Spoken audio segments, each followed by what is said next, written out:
Houston, we have a problem.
Hey, what's up, everyone?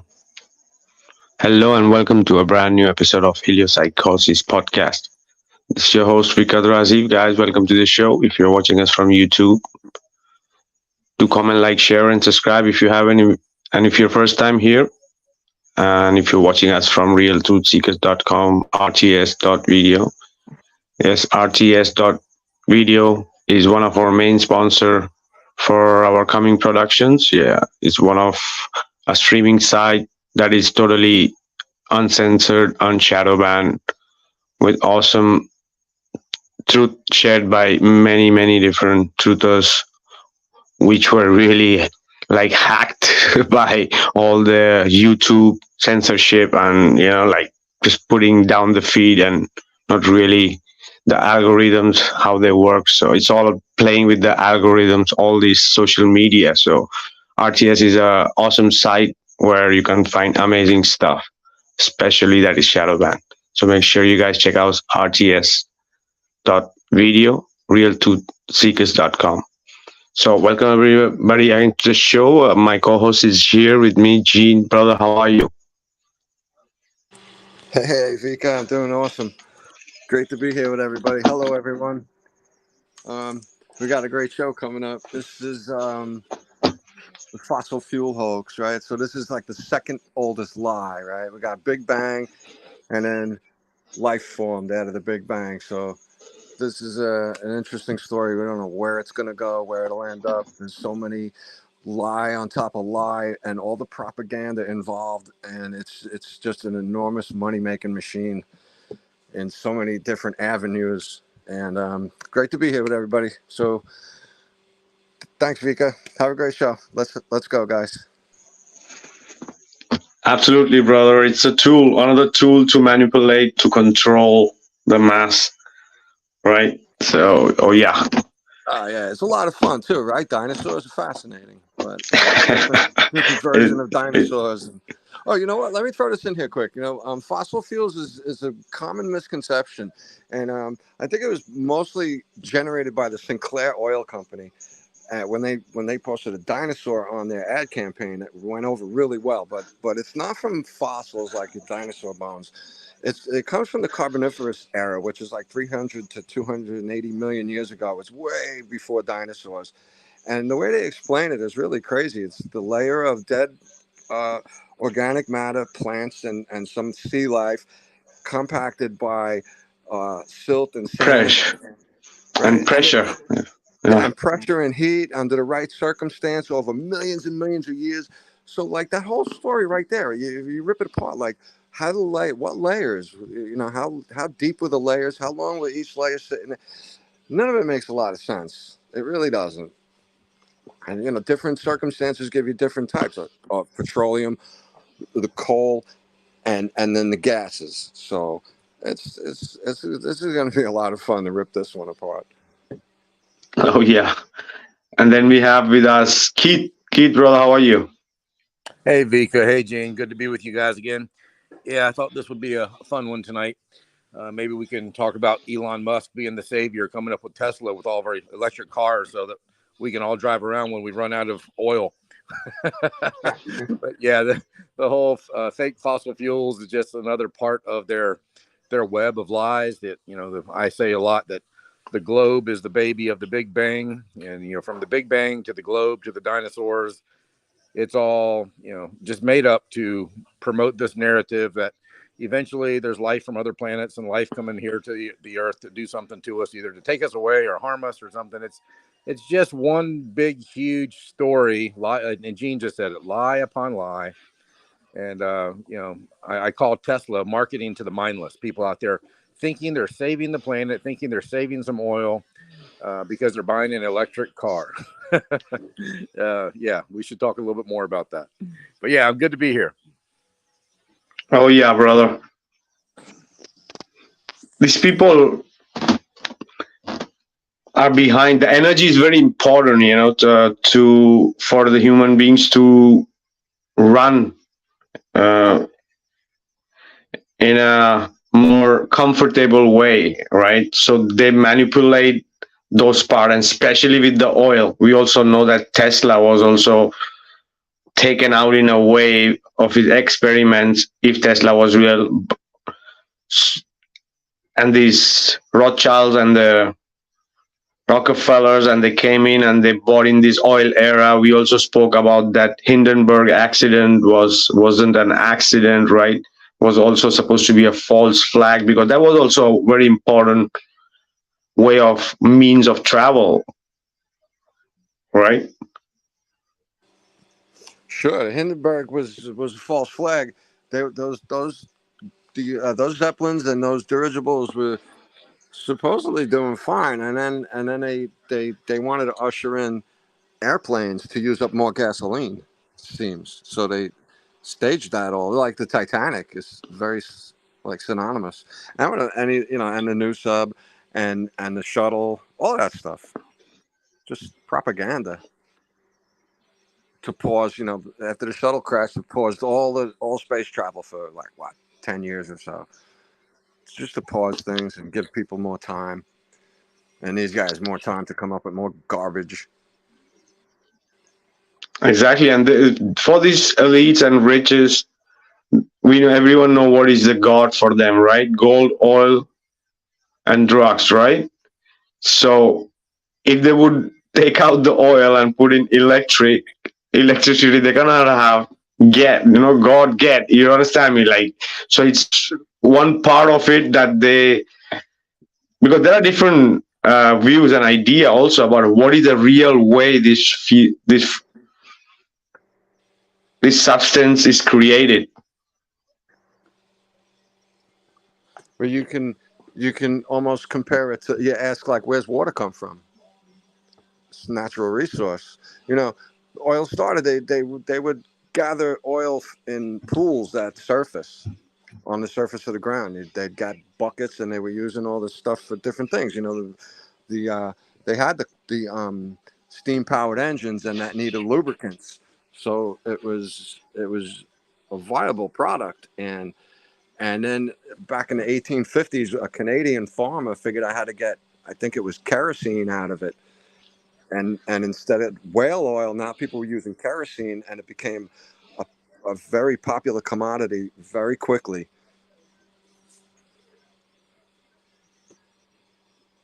Exactly, because the natural process of how the minerals degrade, or organic material degrade and can be made into gas, alcohol, solvents, right? This Hmm. process we can see in,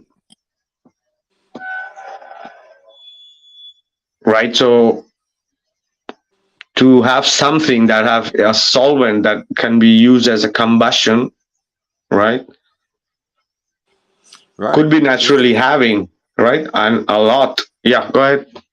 Oh, there's, they say, like it was within 50 years they started crying about how it's going to run out. It was very quick that they figured what they had, and it didn't take too long for the propaganda machine to start. And Oh, the dinosaurs were only in Middle East, right? right, very select where they find these things.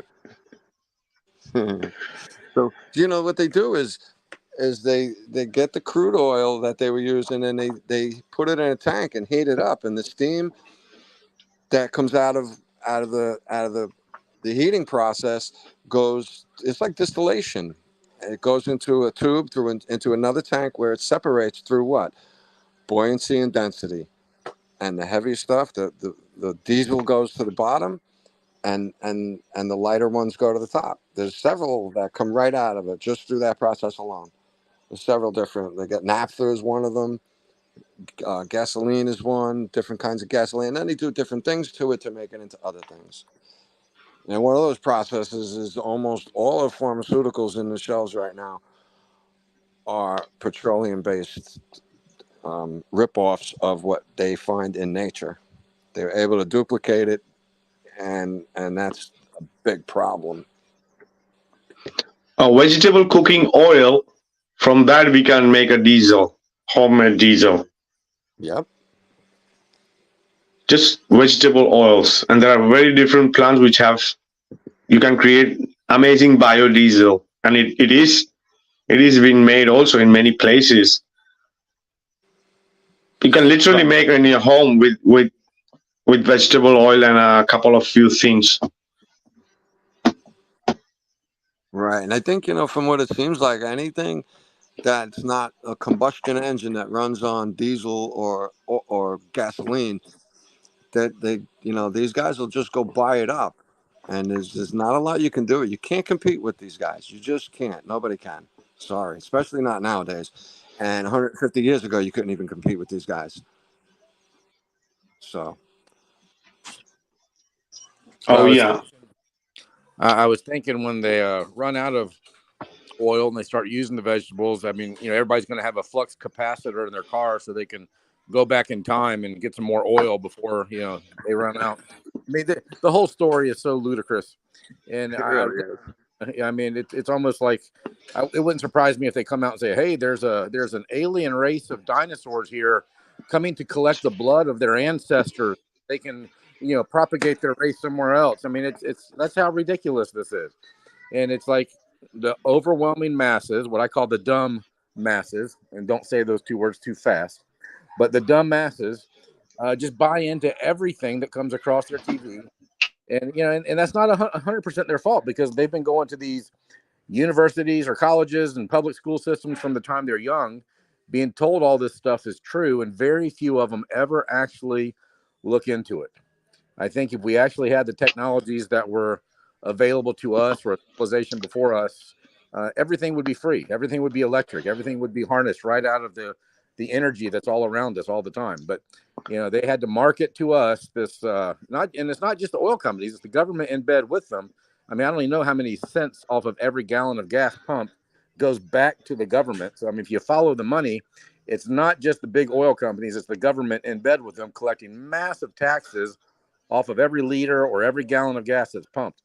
And people just don't question this stuff. I mean, if we really started researching the truth and looking into it and finding technologies that I think would just be a rediscovery of old technologies, we wouldn't have to be paying $50 or $100 to fill up our car or truck every time we go somewhere. It would just be free because we have the technology of the energy that's all around us. Oh, yeah. In some places, that is 30 to 50% is the government takes it in form of tax. So they are making a big chunk out of it. Taxes that we don't even know about. Yeah, and then they have to come. It says all taxes included. 0.96. Everything is included, right? That's nice. And they have to come up with a story about every 3 or 6 months that, oh no, there's a shortage. There's a shortage. Yeah. This country is not going to produce as much, so now we have to raise the gas 50 cents a gallon or $1 a gallon, and it's just I mean, follow the money. I mean, just you don't have to be real smart to realize it's a scam. Oh yeah, that's how they control. Yep. Go ahead, Gene. You just got to believe. You know, it's funny because you got to remember though, guys. The whole entire education system was run by these clowns back in the day, and they invested. What did Rockefeller invest in the 1910s? 180 million into the education system in the United States. That's a lot of money 120 years ago. So it was all kind of bought. And then when any scientists, what do scientists do? They graduate, they go look for a job, and whoever's going to fund them is who they're going to work for. And when they got that scientist label and that plaque on their wall, they can march into places and say things that are not exactly true. So peer-reviewed papers are really kind of worthless, guys. And if you understand what the Sackler brothers did to the pharmaceutical industry, you understand that peer-reviewed papers are worthless, really worthless in today's society, because you just pay them to say what they say. And if there's enough of them, 2,800 international scientists agree that blah, blah, blah. Yeah. And When you say a lie 1,000 times, right? It becomes a reality. Yeah. Kind of does. A false reality, but if enough people believe it, what's the difference? Shared illusion becomes reality, right? Exactly. And this is the thing, the most of the dinosaurs are found in US, but the oil can be not found in US. So there the dinosaur didn't turn into oil.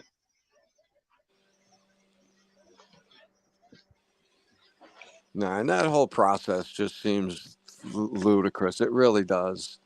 Layer on layer and heat and compression and over millions of years. Just those 5 little scenarios right there have to line up like the stars do. Same every day, every night. Oh yeah. Can't be. Like what sits around today? What sits around rotting to the point where it turns into something, viable to the economy? Nothing. So that's why it happened so many millions of years ago, because it's not renewable. So that's where we live. That's why they have us living on a little ball flying around in a vacuum. What is it? The Inferno Core water rocket, I like to call it.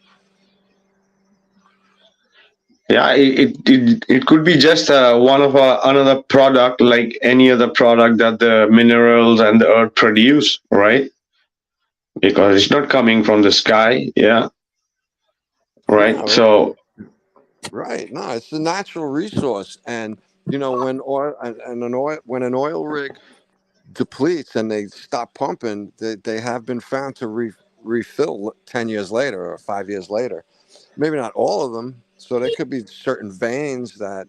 exactly same as water or another veins of gases, right? Yeah, exactly.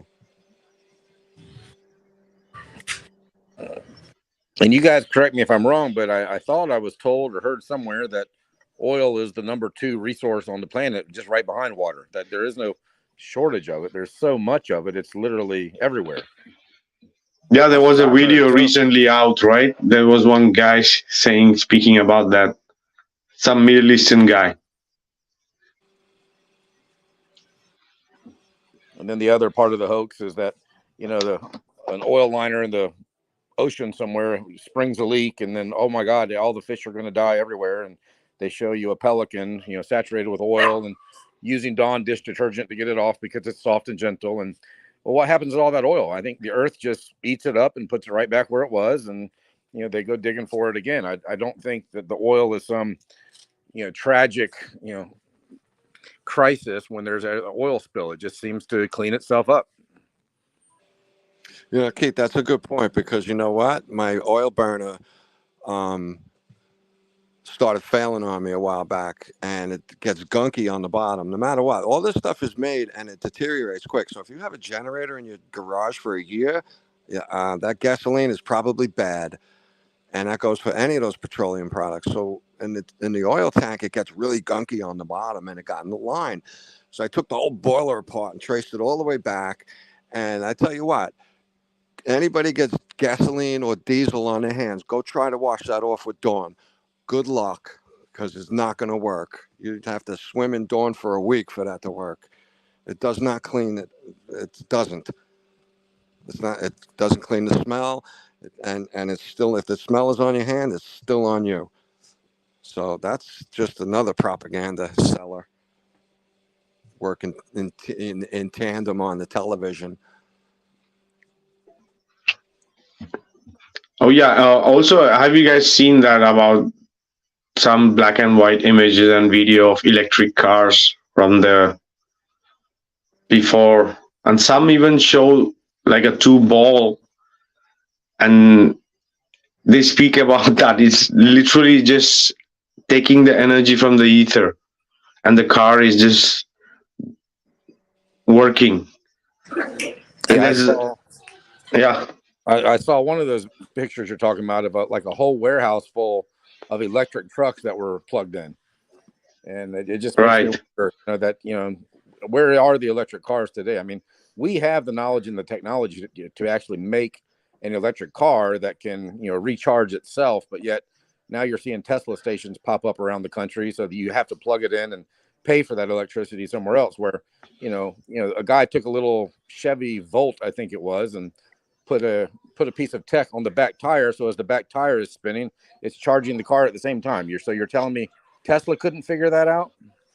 Exactly. Even a dynamo does that. Even an alternator does that, right? That's right. So your alternator in your car does. When your alternator fails, your battery goes. So how's that work? How's that not work? And you know what? Henry Ford's wife drove an electric car, and it makes sense why they tell you, oh, because you try to start one of those cars in the winter, and that crank handle will snap back and break your arm when you kickstart a bike, and if it slips off your foot and it hits your leg, that's not a lot of fun. Also, I saw a video of a Spanish guy. I don't know if it was from the 60s or earlier. And the same thing, he converted one car into electric car, and with one charge, he could go more than 700 miles. Wow. We're speaking about 60 and earlier. Wow. So It's just impressive. There's a bunch of stories every time you hear about things and things happen on the news. You find out that one of the people who died was just patented a water powered car. That happened not every time, but that's happened once or twice for the past 3 or 4 years. exactly that guy who did it with the water, hydrogen car with the water and everything, and he was poisoned or something. That too, yeah. These guys disappear very conveniently. Exactly, or they buy them or they remove them, right? Because they don't want this, because there are things comes up and then suddenly it disappears, right? This Yeah. And what did JP Morgan say to Tesla when Tesla wanted to get free energy to people? JP Morgan pulled his funds from Long Island and said, nah, if we can't put a meter on it, we don't want it. So we can overlook all these things, but these are the things that got us to where we are in this world today, with these creeps taking over every single square inch of your life. exactly, and this with the wire, because Tesla was with the free wireless energy he wanted, and these people wanted to do it through cables that they could put a meter on, right? Well, that's what it comes And down to. exactly, because do we really need these combustion engines if there was things existed earlier with electric, right? Do we really need them? And the whole free energy stuff and devices and other kind of tech to move a motor or engine, there are many ways to get that movement. Because what is a motor? A motor is like it's creating that energy to move anything, right? If you have energy, you could recreate it, right, with that motion that you are creating. That's right. It's a transfer of power and motion. Exactly. They want to keep us, everyone, in this like immature tech, and like and phase us out with all this, and they're using the real tech, the clean tech, right? Probably. I look at the towers that hold the wires together. They could be pulling energy out of the air right there. Exactly. With the ceramics hanging on, the function is supposed to be the same. The electric is below the earth, it's in the atmosphere, and it's supposed to be above also, right? Well, we know the Earth is electric because a lot of people are finding out that grounding is so healthy. And walking around barefoot is just like therapeutic for you. Why gardening, right? We Exactly. talk about it, right? We talk about it a lot how gardening, just being in the dirt, is an antioxidant and it's an antidepressant, and it's just healthy for you. It was, go play in the dirt. I've got a cut once, and well, more than once, but recently I scraped my knuckles so bad I was like, it caught three of them, and I just rubbed them in the dirt and kept going, and it really kind of, it's like a band-aid, nature's band-aid.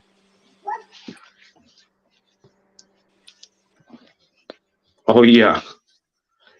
All right? I wouldn't And suggest it on like an open wound or anything, guys. I'm not saying that. A minor scrape, I would try it. It works for me.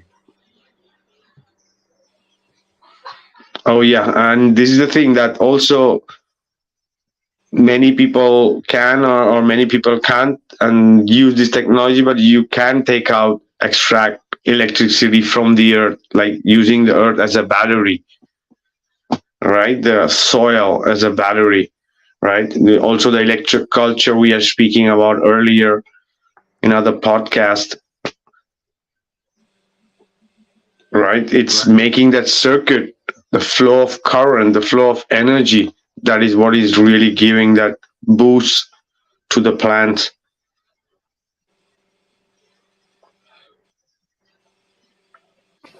Yeah, I think I shared a video with you guys recently about that. I had like 16 gauge copper wire and wrapped it around a pole 16 times or something, and put the pole in the earth, and allegedly the plants grow all, like full grown in about a month. And I haven't looked into that myself and know how it works, but it seems to make perfect sense to me that if the earth has a negative charge, which is measurable, real science, and the atmosphere has a positive charge, if you leave the surface of the earth and become positively charged, that those two are wanting to attract. And if you put some kind of a copper wire or whatever medium it is that makes the two go together, we should have some kind of energy or power or life force that can help us and do it for free and not have to pay for it. Oh yeah, exactly. They don't really want us to be. They want us to be on dependent on energy, and like literally, because if you live in a city and you don't have energy, you cannot live there, right? Well, And there's very few places that you can go even off grid. I mean, it's illegal if you try to go build an off grid house and collect your own water and collect your own solar power, and you don't plug into the grid. They will come and say, no, you can't do that here. So yeah, they want us dependent on energy. They want money from every individual going back into the system to keep people like a slave to the matrix. My friend calls it a slave to the grindstone. exactly, they don't want people like me who lives off grid, right? I am not in the system, right? So this is the thing, because if we have abundance of energy and clean energy, our lives could be amazing, right? Why? Because you could live anywhere on earth. You could live in anywhere, even in a desert, and grow anything you like. You can create any kind of environment and produce anything, right? You could make a greenhouse in part of Antarctica or Alaska and start growing lots of food, right?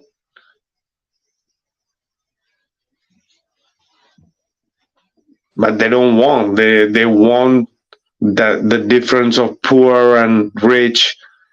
So because if everybody become independent, they have nobody to control. There are not going to be slaves, right? And the slave needs to be as a slave, right? Nah, right? If we were all just farming and acting like anarchists, another common misconception: that anarchy is like lawless, chaotic activity going on in the streets, and it's really not like that. Anarchy is more like, hey, I'm on my farm, just leave me alone. Don't bother me. Don't come here and try and bother me. You're welcome to come hang out, but don't cause a fuss over here. Exactly. Because you grow your own things, you harvest your own things, right? Right? You got your own little ecosystem, your own kind of vibe going on. So, no, they just want to take from everybody. And if it wasn't for such a high dependency on these products that only they produce, we wouldn't have this situation in this world. And it always, not always, but for a long time, it freaked me out to understand. Like, you eat a tomato out of the garden. I don't like tomatoes either, but tomatoes out of the garden are phenomenal. And it's like, wow, it's really amazing. How did they get like an entire world, country after country, to give into this second, third grade food compared to what we could do? And they trade, and what, you trade it for 40-hour a week, so you don't have to grow your own garden. Almost, it's almost a swap like that. But it's hard to grow a garden. But the, you know, that's just such a difference. How could you give that up? They made it into the propaganda. You're talking, they'd have us eating some crazy things if the propaganda was right. Oh yeah, the amount of people living in the cities and in cosmopolitan is very difficult that everybody is gonna get the best food and and the quantity and everything. Everything is gonna be so much manipulated till it reaches the people, right? Some of the things we even don't know if it's freaking real or it's already so many things genetically modified in everything, right? So Sure, during the last month when everybody was trying to find that submarine or the submersible, they passed GMO laws here in the States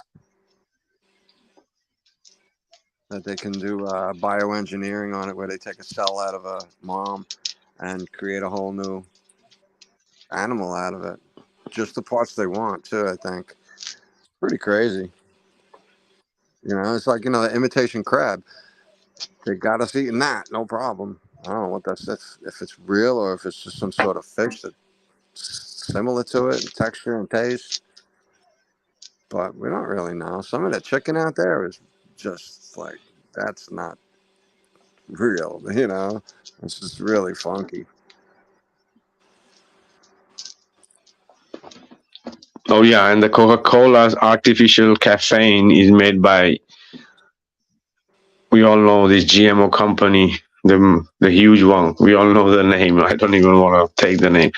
So that artificial caffeine is also made of some chemical which is not very healthy. So the majority of the people who consume Coca-Cola are consuming artificial caffeine, which is chemically made by this company. And that's the one which saved their ass of Coca-Cola to continue with that. So it's crazy, yeah. They can make anything out of chemicals and just put it in there, and people love Coca-Cola, right? Yeah, I wonder Yeah, if that artificial caffeine comes from the fossil fuels. possibly. It's crazy what they make out of petroleum. If they can make like almost all pharmaceuticals are petroleum based product. They chop it down, they isolate things, and they put this here, they put that there, and then they have a whole new compound that doesn't exist. It exists in nature if you do the right things with the right plants, but they're just copying everything in a really foul way. And it's all addictive and leads you to these, these 3-minute commercials with 2.5 minutes of side effects. Tell your doctor which side effect is right for you.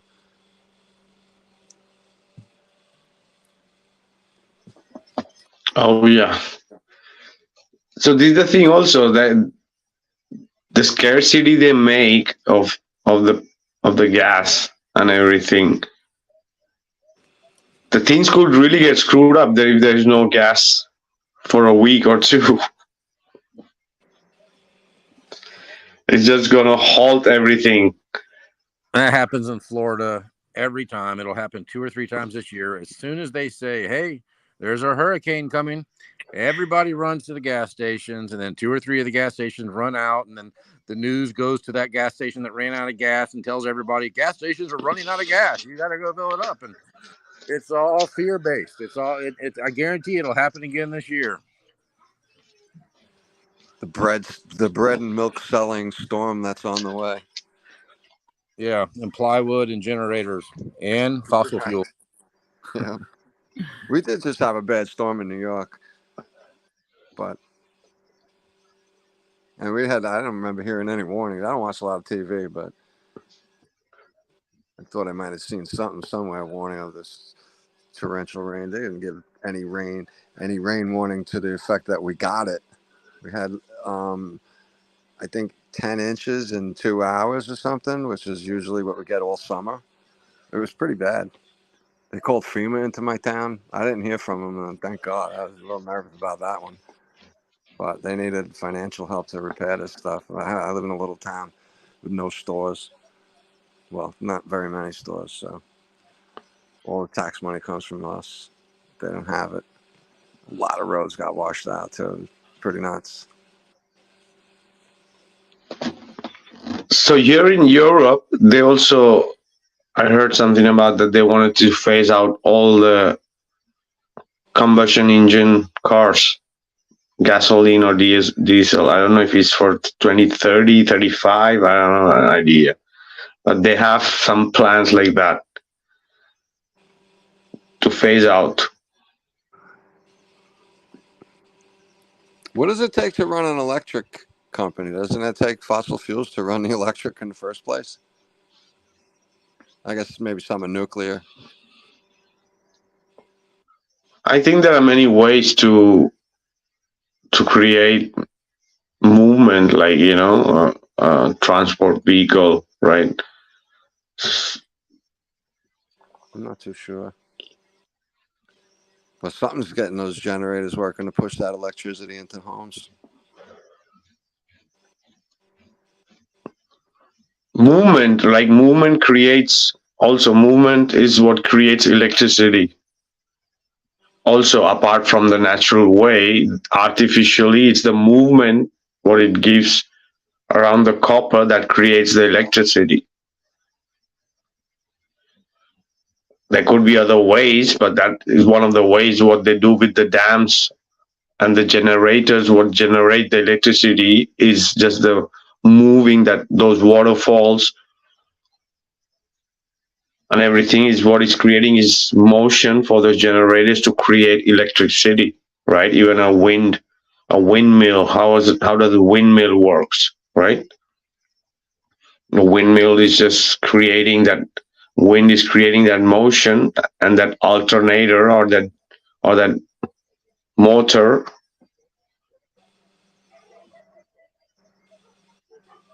going in Right. reverse instead of coming from the grid to activating the motor, from the motor to back to the right. Right, but I hear that those windmills they don't produce as much. They probably couldn't produce as much electricity as it takes to get those things out of the ground through natural resources built and running. And they use a lot of oil in those things too. For lubricants, they use a lot of oil. It has to be rechanged often. Yeah, I saw a meme on one of those that one of them had frozen up in the winter. It had iced over, so they sent a helicopter up burning fossil fuels to spray off the wind turbine so it'll start operating again. Man. The clown. Oh yeah. You were saying about the motion creating energy, and it makes me think about some of the old world buildings and cities. All of them had an intricate work of canals and waterways all through the cities, and it makes me think that maybe they weren't just harnessing energy or electricity from the atmosphere, but maybe creating it. I mean, and there's so many of these buildings with these underground water. Yeah. What are they Water called? system. Yeah, water systems underneath these huge buildings that they could have been using the water for electricity as well. It's a good conductor.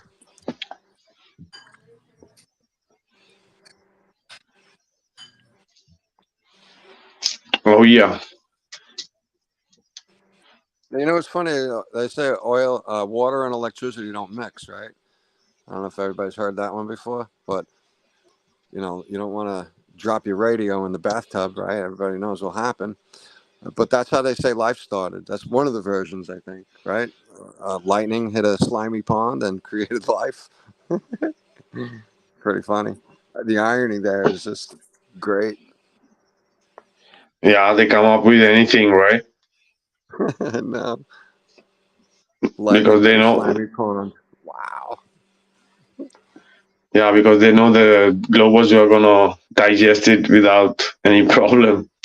Uh, I just saw something. Speaking of Glovers, I just saw something last week where science is saying now that they think the Big Bang could be 28 billion years ago, not 13 billion.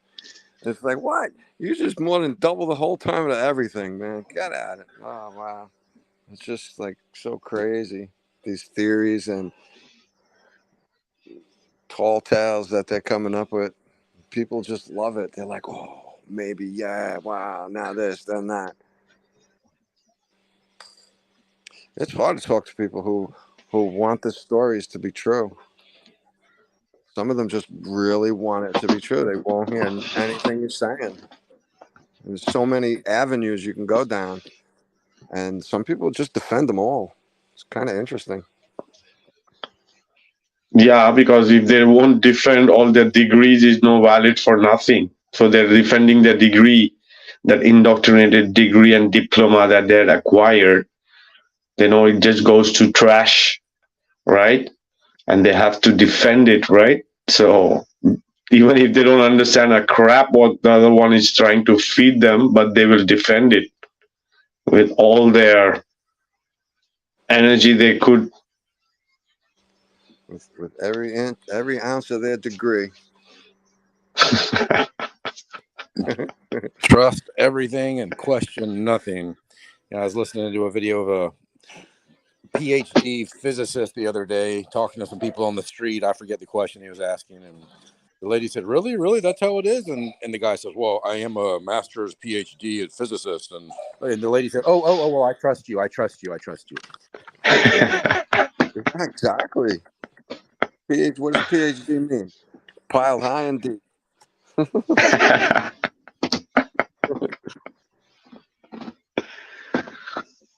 Oh But yeah. you're right. You're right, Keith. You see, that's what I mean when I say people want to hear things from somebody that has a plaque on their wall.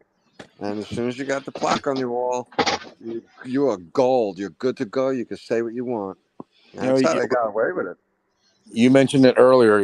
When you talked about the peer-reviewed this or peer-reviewed that. That's nothing but science that's been bought and paid for by a corporation. But when I talk to a Glober, sometimes I'm like, "Where's the peer-reviewed paper proving that the Earth has curvature and proving that the Earth rotates and tilts and wobbles? Where's that peer-reviewed paper?" And they don't know because there isn't one. I throw that back on them because they say to flat earthers quite often, show me a peer-reviewed paper of the Earth being flat. No. A peer-reviewed paper that the globe is real. You don't have one of those either. So peer-reviewed means nothing. No, I don't. And you know what? The Sackler brothers with three psychiatrists back in the 50s who pushed OxyContin, and people were like, "No, it's dangerous," and they were like, "No, it's not." And they won the battle. Look what happened with OxyContin. Terrible thing, but that's what happened. They had peer-reviewed papers that said, "No, it's safe and effective. Trust the science. Go." Thousands and thousands of doctors couldn't. They were running out of ink in their pens writing this stuff out for how many, 20 years or so before it even caught on, and people were lining up outside doctors' offices to get papers signed before anything was done about it. And it's like the politicians pass the laws that the controllers want, and the cops are there to make sure we follow orders. That's the chain of order that goes on.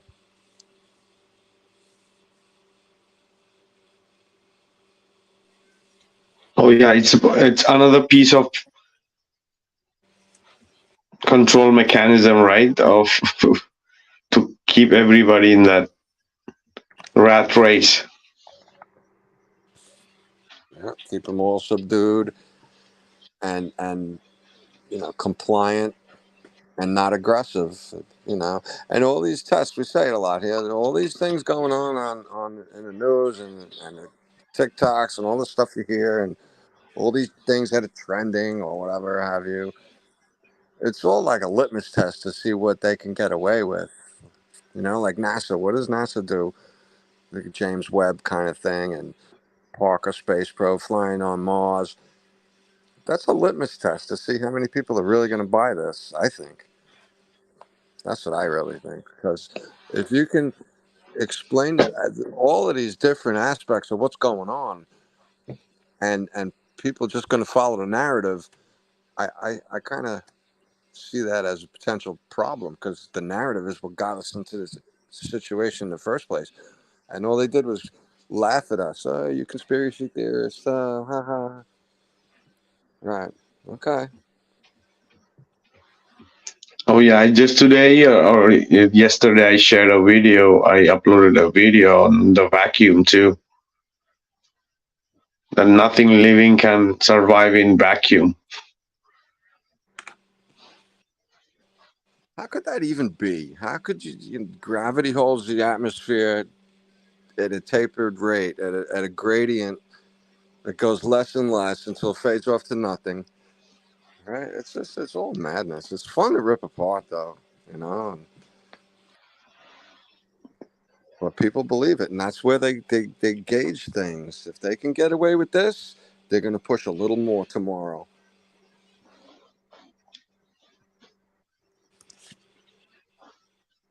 Oh yeah, and the rockets and the hydrogen they're supposed to be using, and the helium that they are using, right?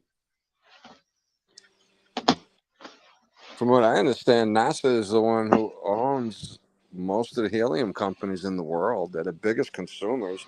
So they're either buying it off everybody or they own the company outright,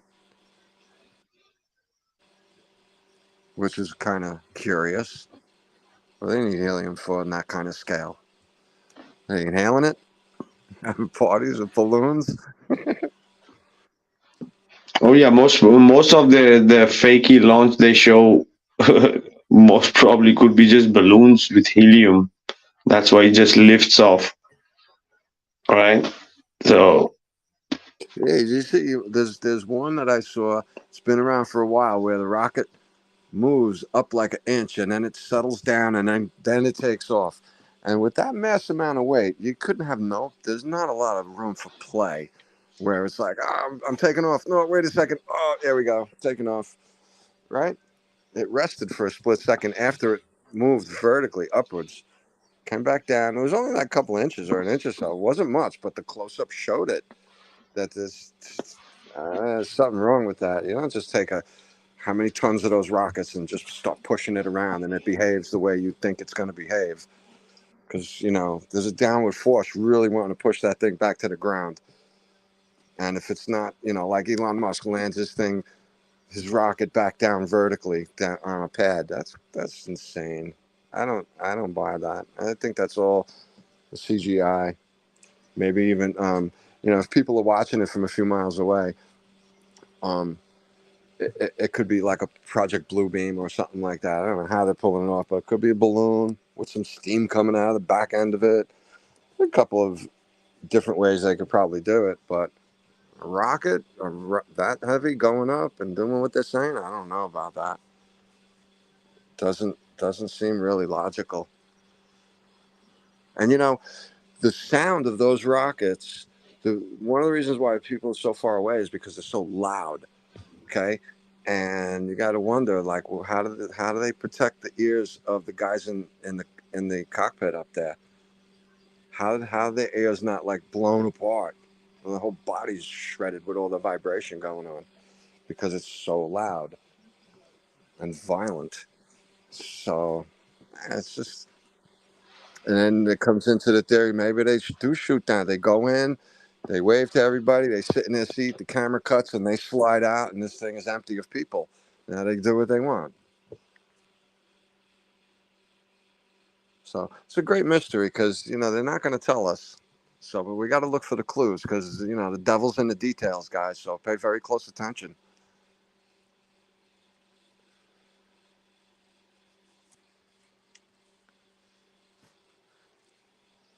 And NASA makes $60 million a day out of the United States. And that's why all these other countries are developing their space programs because they want that money. And now it's just, what does they get? $60 million a day to do some terrible CGI at that? So it's quite lucrative. Who knows where that's going? Yeah, they got some payroll, big deal. Not enough to account for 60 million a day. Oh yeah, and how come all these only the Middle Eastern people are making the money out of this oil stuff, right? Why is it just going to the Middle East and few other places, right? So there have to be some science behind that, right?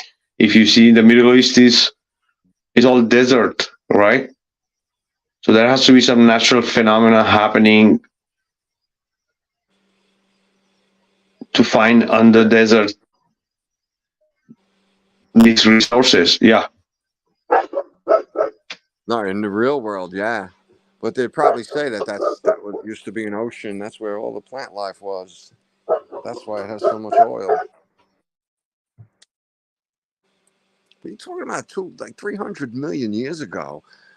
That's how would they know that? And how would the conditions not be so radically different that it would move around with all the tectonic plates moving around allegedly? How's this stuff stay in one spot for all those years without getting dispersed into like nothingness, sort of, right? Like you got a river and then you got muddy water and then you got mud. So how is it not dispersed all differently like that? I don't know, because it's not true. That's how. Yeah, because it could be because the way solvent works, oil, different solvent, water don't mix, right? It could No, contaminate right, each other. Yeah, go ahead. right. No, and that's how when they distill it, they vaporize it, and then the second tank has all the different layers of everything after it's distilled, and that's kind of what they're saying the process is similar to. They need heat and pressure. That's what they do when they distill it. It separates it all, and then it all separates into its own thing, and there's layers of it. It's not that hard. It's a big process, You're talking tens of thousands of gallons, so it's not like it's easy, but it's kind of straightforward.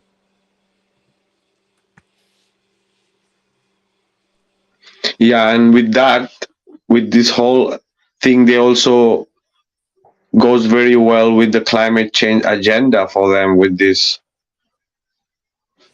Oh yeah, Right. So now, you know what? Think about the carbon footprint that 200 guys working on an oil rig leaves, or whatever that is. Think of the carbon footprint that these companies are leaving behind. Pepsi, you know, Mattel making plastic toys, whatever have you. All these conglomerate big companies. You think of their carbon footprint versus your carbon footprint individually. There's no comparison. So they're causing any of the damage, and most of the damage is fake. Because you're not going to destroy this world. What you could do is make it uninhabitable, but it's still going to come back. You know, plants are still going to grow. Whether people can live there, there's rumors. You see videos of people, boots on the ground, investigators drinking water out of Chernobyl. They're saying it's not contaminated. It's not what they're telling you. And there's all kinds of stuff like that. So then they're causing all the damage, and then they're going to blame us, and then they're going to put a carbon tax on it. Once you get that tax on there, have fun trying to get rid of it. That tax is never going away. Even if they find out it was we made a mistake, if we were wrong, you're still going to pay that tax. That's what it's all about. Well, I think it's probably a really good thing that they have this lab-grown meat now, so we don't have to have some cows that are farting and creating global warming. I mean, the cow farts is a really big problem, So, Imagine. I mean, yeah, they want to have this lab-grown meat so that you can't have a regular cow because the cow farts and that warms up the globe and that's going to kill us all. So it's so ridiculous. I mean, every little part of their story, if you just take it to its logical conclusion, it makes no sense. Oh yeah, it's totally interconnected. Yeah, because they think the sea levels are also rising, right? Because of this fossil fuel crap. So in the end, the people are repeating it.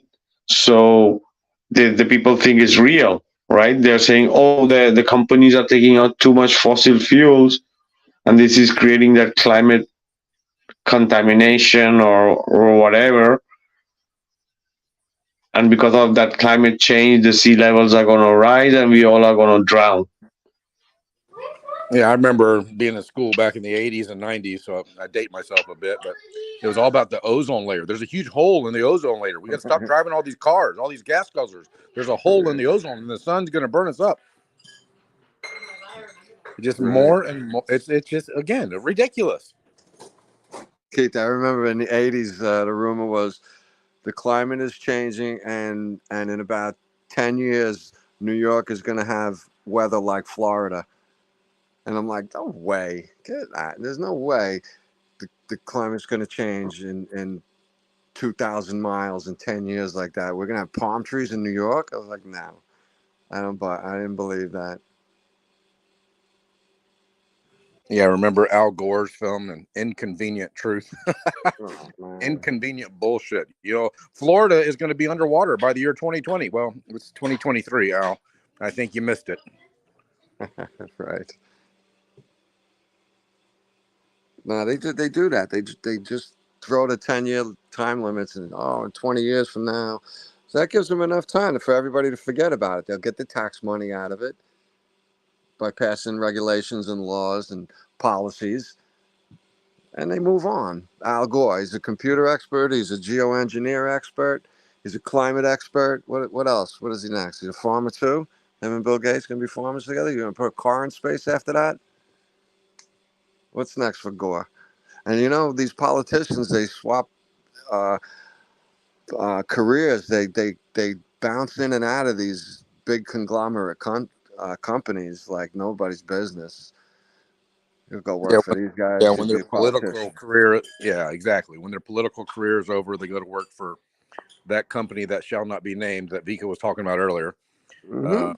That works for they work for the FDA, and after they're done at the FDA approving all this stuff, they go to work for this company that they need more approval. I mean, it's again ridiculous. It's every time you look at the system and how it operates, it just doesn't make any sense. If you have an ounce of common sense and you look at the system and the stuff they tell you, it never makes any sense.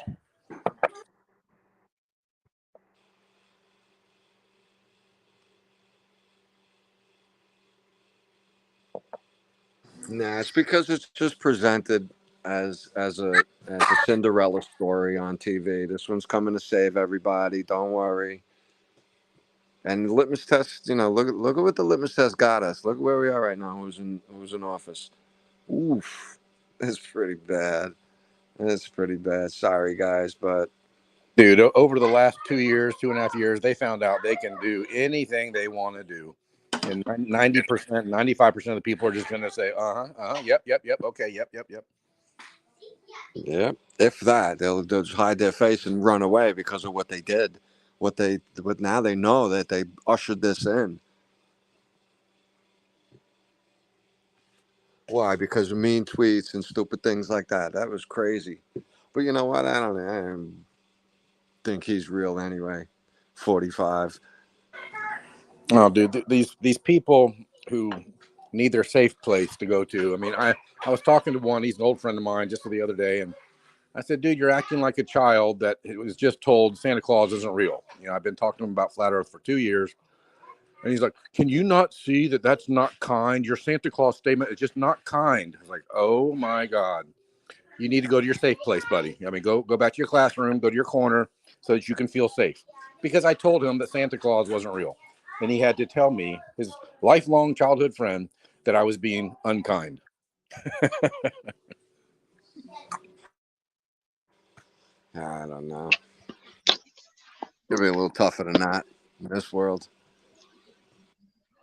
Oh yeah, for some But that, people prefer to be stay in that state. It's a survival tactic. Well, you know what happens though is once you pull one card out of that house of cards and you inspect it and you can't put it back in to hold that house up, that house should be falling. And I think people know that. And there's a lot to it, and it's not easy. You got to really be into it. You got to. It's I don't know what it is, but I have people say, "Well, I got family. I don't want to talk about this. It's just too much." I'm like, "Yeah, well, I got family too, and I don't want my kids growing up in the next 20 years with a world of people who don't want to say nothing about everything wrong going on around them. They just want to shut up and go home." That to me, that's a bigger problem. I will not. I can't do that. I can't. I couldn't sleep at night thinking I'm like hiding somewhere. And oh no, everything's okay, guys. No, man, people ought to be talking about this to everybody, anytime, anywhere, to everybody. I do everywhere, all the time. I'll bring something up. Yeah, you into outer space? You into this? You into what are you up to? Really? Because you know what? Blah blah blah. And I'll try and find out where they're at, and I'll go hit them right where they need to be hit. You know. Sometimes you get into a good conversation. There's younger people out there that are like, yeah, nah, I don't buy that either. The Elon Musk and the space stuff and the James Webb and this and all these crazy, CGI stories of reality. These computer kids are like, nah, that ain't real. I'm like, good, because you're right, it's not. And then I'll try and come in from another area to give them the second view of something that's completely fake. I had a guy filling up my tank. I said, they say that diesel is fossil fuels, and he's like, what? I'm like, yeah, man, all this stuff is a derivative of plants and ancient marine life from millions and millions of years ago. And the guy laughed at me. He was laughing because he never heard the story. And that's the key right there. If you never heard the story and you tell someone, it's a joke. The guy was like, no way. He was literally laughing, like giggling and stuff. It was really funny.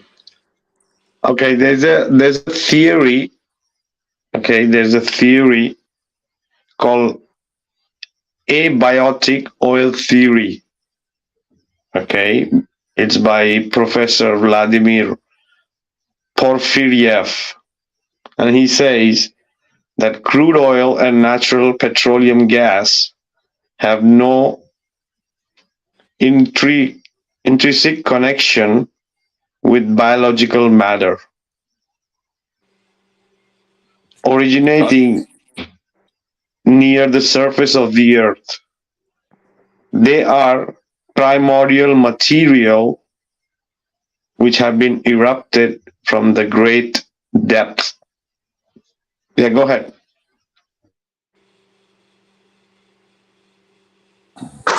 Well, I think I would need to see the peer-reviewed paper on that.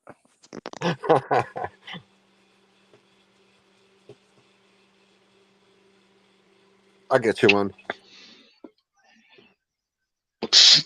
So they call their theory of oil origin the abiotic theory, non-biological, to distinguish from the Western biological theory of the origins. If they were right, oil supply on Earth would be limited only by the amount of hydrocarbon constituents present deep in the Earth at the time of the Earth's formation. Availability of oil would depend only on technology to drill ultra-deep wells and explore into the Earth's inner region.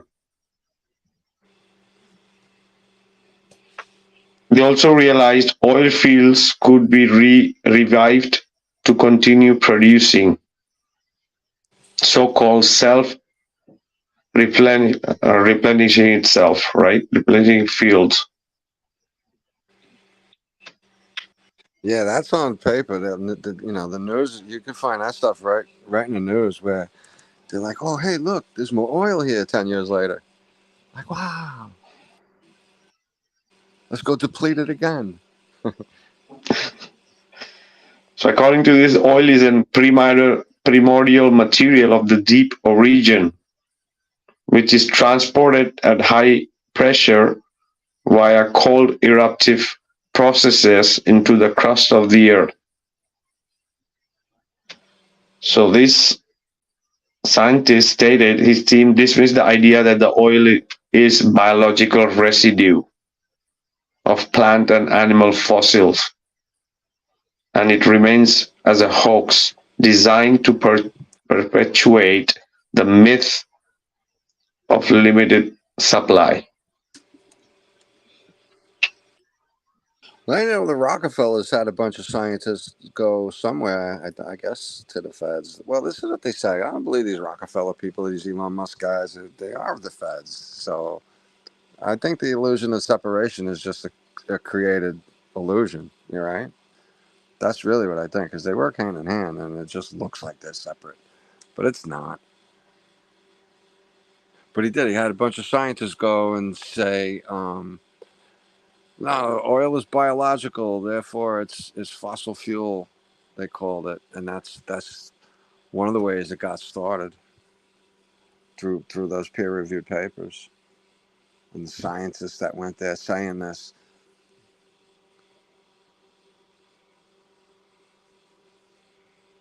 Rockefeller, within 10 years, he got in the '60s, I think, because it started in the 1850s, kind of, and then by the time the 1870s came around, Standard Oil was established, and Rockefeller was making so much money that he could not count it. He couldn't count it, and when Standard Oil got to be this enormous conglomerate company like the world never saw before, people cried, "Oh, stop! This is crazy. We don't like this." So the feds stepped in and broke up Standard Oil into 35 different companies, allegedly. So now that, instead of having Standard, they have Exxon and Shell and Mobil and blah blah blah. And it's not like he was the only one. He didn't even get into like 10 years later. They Pennsylvania was almost kind of an abandoned town by the time Rockefeller got into it, right? Because they started drilling in Pennsylvania when salt miners were complaining that the oil was getting into their salt. So they were drilling for salt, for something down there, through salt, and it was messy. And they were like, "Hey, what is this?" And one of the early guys sent some people over, and then next thing you know, Pennsylvania and a couple of towns was loaded with oil rigs for like 10 years. And then traveled over to Ohio, where Rockefeller was selling produce and stuff like that. and he was rich already. He had money. That's how he got into oil. He was like, "Oh, really? Bunch of millionaires over there? Let me go see." That's how the story goes. Something to that effect.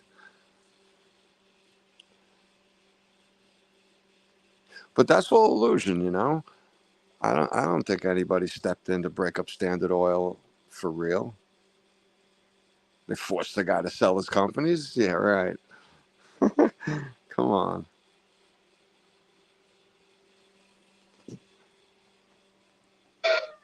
I have so many in the background. The rooster's going crazy. So go ahead. Oh, it sounds great. I love it.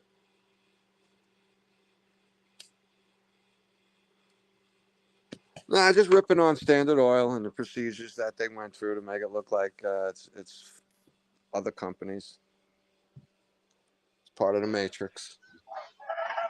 Matrix is the fake world we live in. That these stories we believe it's not real. So this theory of this Russian and the Ukrainian scientists of seeing the oil as a different way other than the Western, and saying that it's not biologic.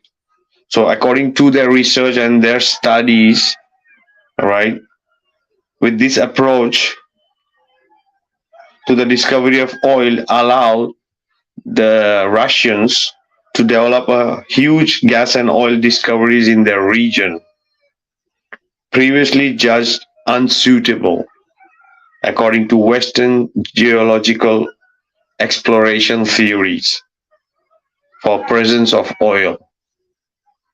The new petroleum theory was used in the early 1990s, well after the dissolution of the USSR, to drill for oil and gas in a region believed for more than 45 years to be geologically barren.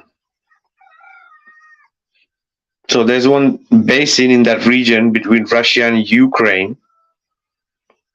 So following their abiotic or non-fossil theory of the deep origin of the petroleum, the Russians and the Ukrainians, petroleum geophysicists and chemists, began with a detailed analysis of the tectonic history and geological structure of the crystalline basement of that basin.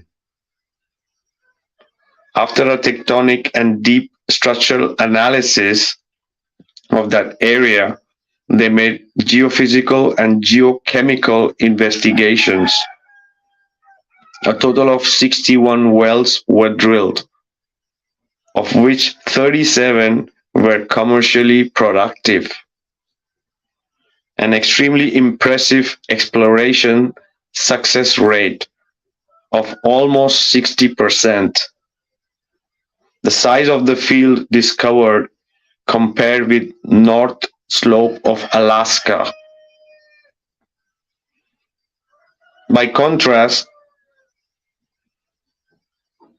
this is the thing, in the end, the whole idea of the Gulf War and building the bases and everything was all part of all this internal conflict for the control of the resources and a new technology to find these resources.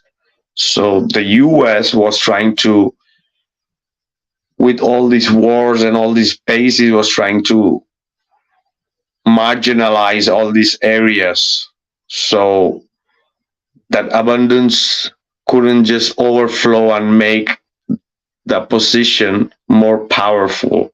So the whole process is going on still.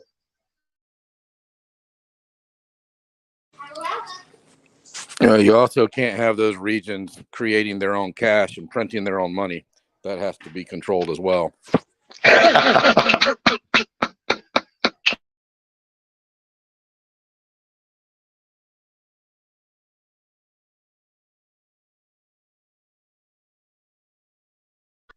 So there's a lot of game going on under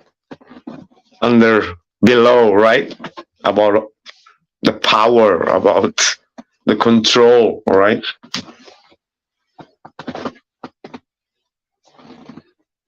Energy, right? So let the majority believe it's coming from dinosaur, right?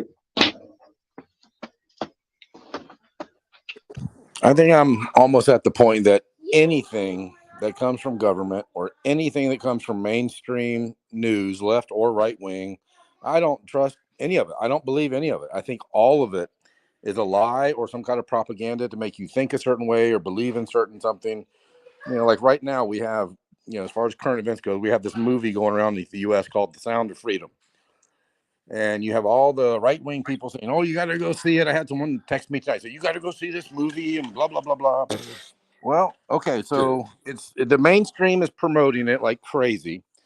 So I look for the underlying message, and then I find out the guy who actually the movie is based on a true story. He's quoted as saying, "Yeah, really, the only way to protect your children is to get them microchipped."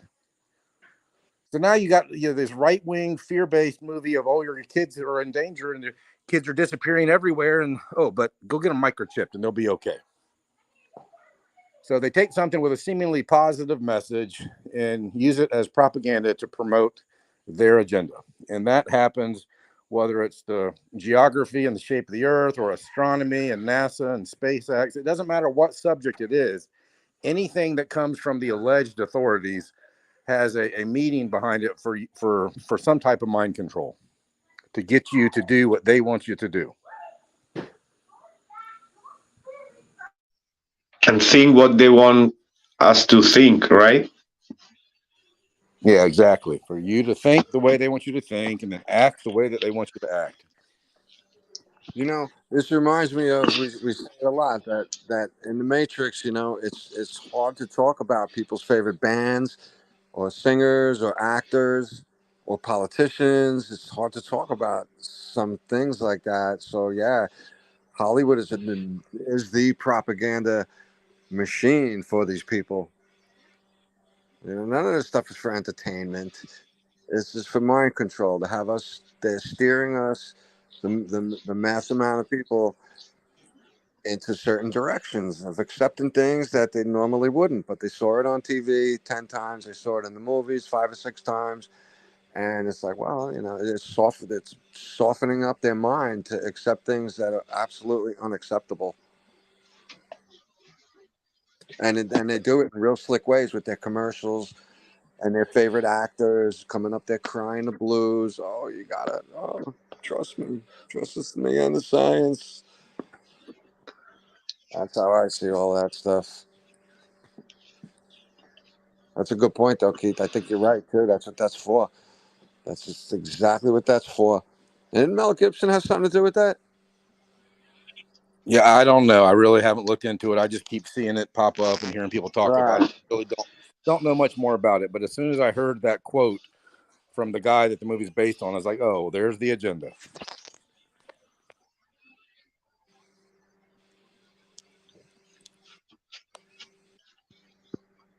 Oh yeah, the thing is that this moves a lot of money, right? These resources move a lot of money, and they want to maybe level the playing field by getting something more. Not only that benefits few countries, right? So that's why maybe now they're creating this war of fossil fuel and the electric, and they had their share and part of it,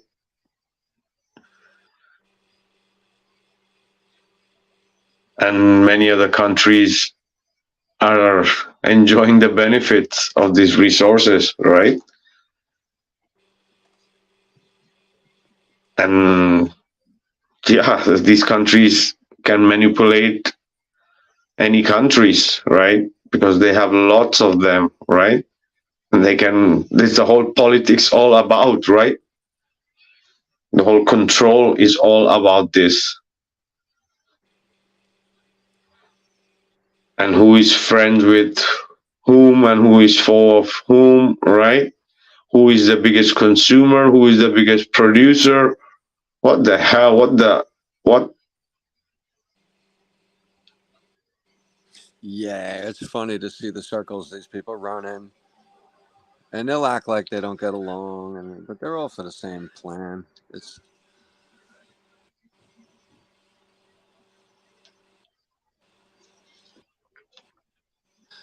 friend, when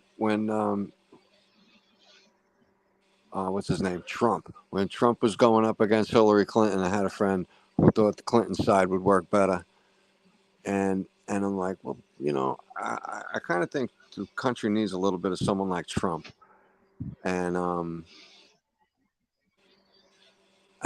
I was under the impression that these guys are all friends anyway, though, man. I don't think there's really a big separation between. Look through the years, all these years of American history and politics, we're here.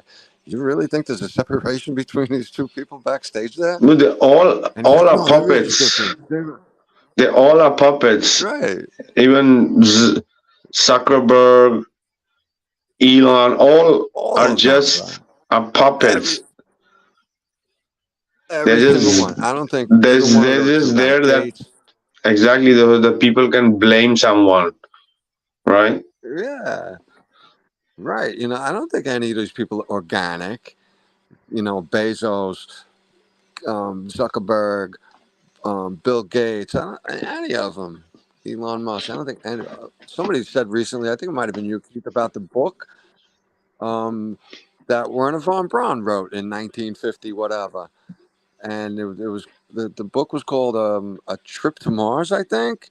And the project that was managing this trip to Mars, they were living on Mars. The project was called the Elon.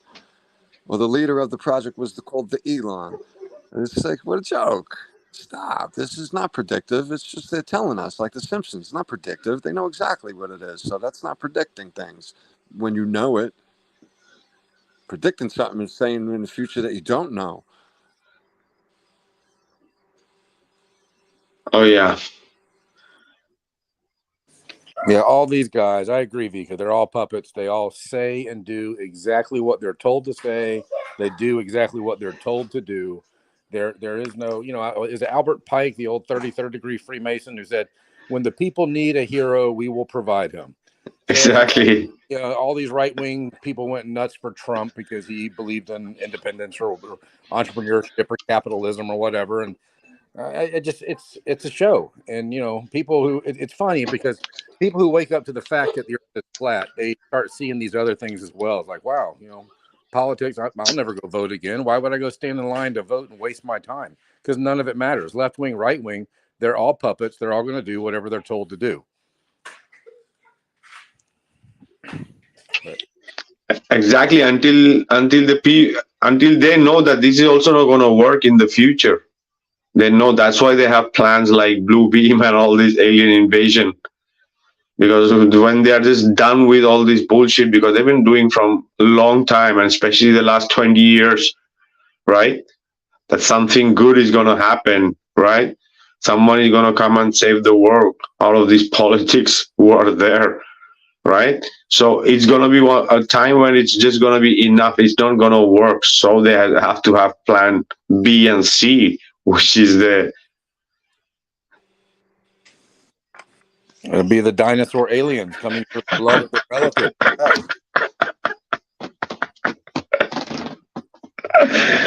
Yes. Think of what Project Bluebeam will bring, though. If they can put a hologram in front of you that's realistic, they get enough people to believe it and see it. Those aliens are going to have some serious diseases with them. Like they quarantine the astronauts when they come back out of space because they don't know what you got. We don't know if there's bugs on you that we don't know about here. We're going to quarantine you. That's what that's all about. So that's really what I think the alien invasion could be. It's just a way to keep us back in the house again and go see Farmer on a mandatory basis once a day. What else? What else are the aliens going to do? They're not going to do anything. They're going to bring something with them that we can't handle. And they're going to take a lot of control through that mechanism right there. and all we got to Oh do is yeah. see them. If we see them, oh my God, yeah, we captured them. Don't worry. Oh no, it got out. We got. Come here, you. Yeah, Right? one thing is for sure, it's gonna be as cheesy as their last false flag, and the many are gonna believe it. Yeah. Yeah. Just like what's going on. And people will do. They will think it's true because they saw a newscaster say it. Newsflash. Oh, they cut my program off to show this. What?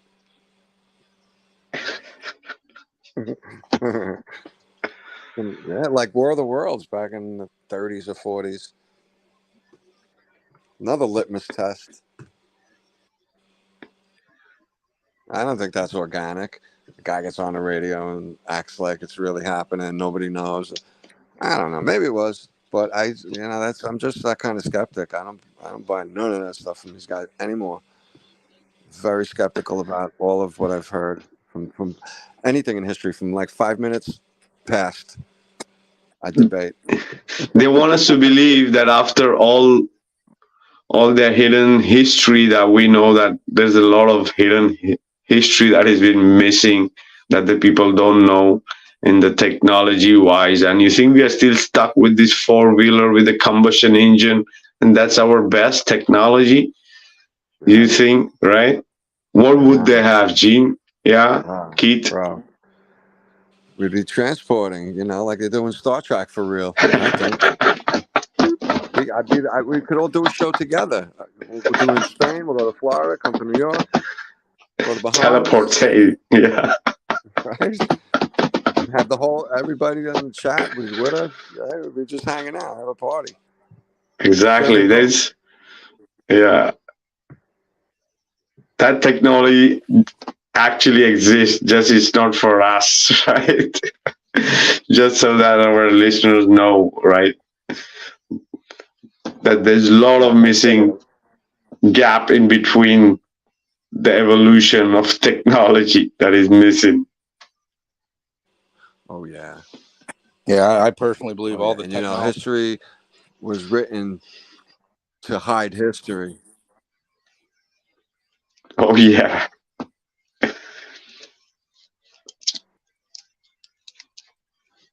Yeah, I do. I think about that a lot lately, especially since we've talked about it. How when I was a kid, we knew that the military was 50 years ahead of us. And all of us agreed, oh, my father said this. His father said, yeah, nah, man, they're just ahead of us. We don't know what they're doing.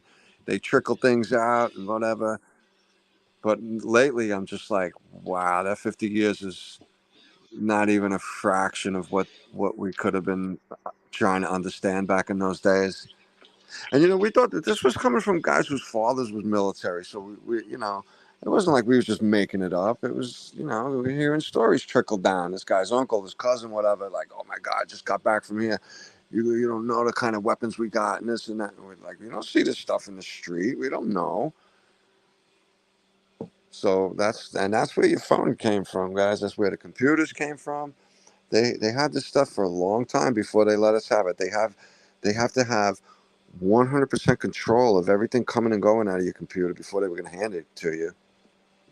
And all the TV that we saw before the computers, that was all very regimented and very geared towards programming of the mind and how people are going to react and think and act. It wasn't just for entertainment. I will never believe that again. I'll never think that for another second in my life, that TV and movies and music are here for entertaining us. It's here to steer us in a way that some nefarious people want us to go willingly, laughing all the way too. Oh yeah, everyone is looking into the black mirror. Right, right. That's so strange. Hey, you want to know something about these phones? I don't know if it's true, but I kind of wondered. I think it would be true that let's make believe you're texting someone, you got 20 words in, blah, blah, blah, blah, blah, and they call you. And then later on, you go clear out the text. I'm not going to send that text. You erase it all. Your phone recorded all that. So you're not erasing anything out of your phone. Anything. Nothing. So, and like I said, I don't know if it's true. Something I thought of. and it just made sense. I went through that scenario, and I'm like, they're recording this. I know they are, and I just like, oh man. So, but I don't know. Just saying. Oh yeah, the AI, right? The AI is working in the devices, which Absolutely. in a way through frequencies and it controls. That's why we spoke about in one of our podcasts about how we see these ads when we think about it, right? I know. And more people are willing to say, I thought I saw that.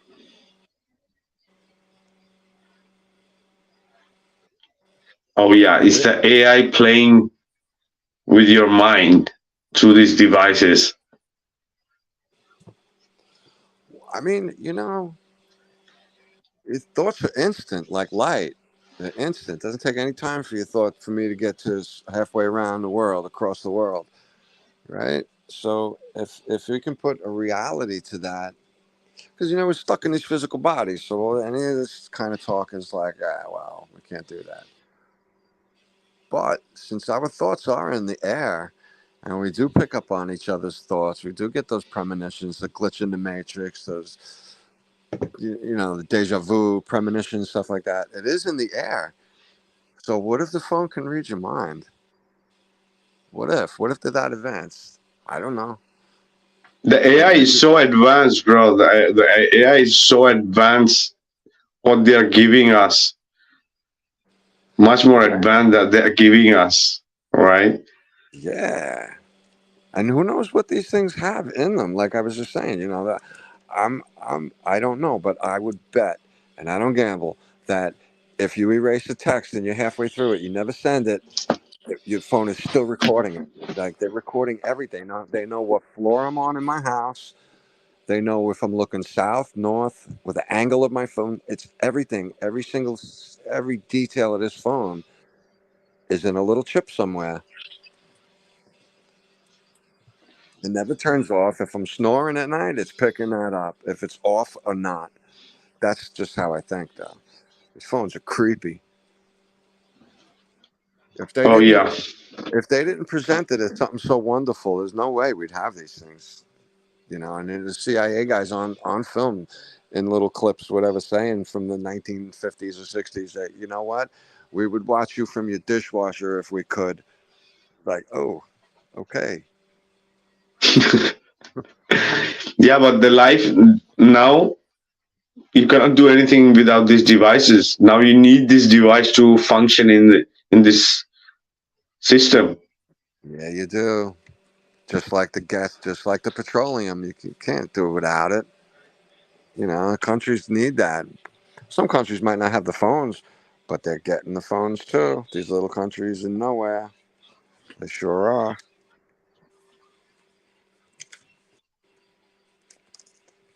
It's like Oh the yeah. society. It's like the society food. Can't live without it, and they make it that way. Pretty slick. They're ahead of the game. They know, and I do. Think about it. It's the litmus test they throw at us. If we're not going to watch these movies and put up with things that are unrealistic, then they wouldn't be able to do them because people would freak out. Hopefully, I don't know anymore. All the drugs in the food, water in the air.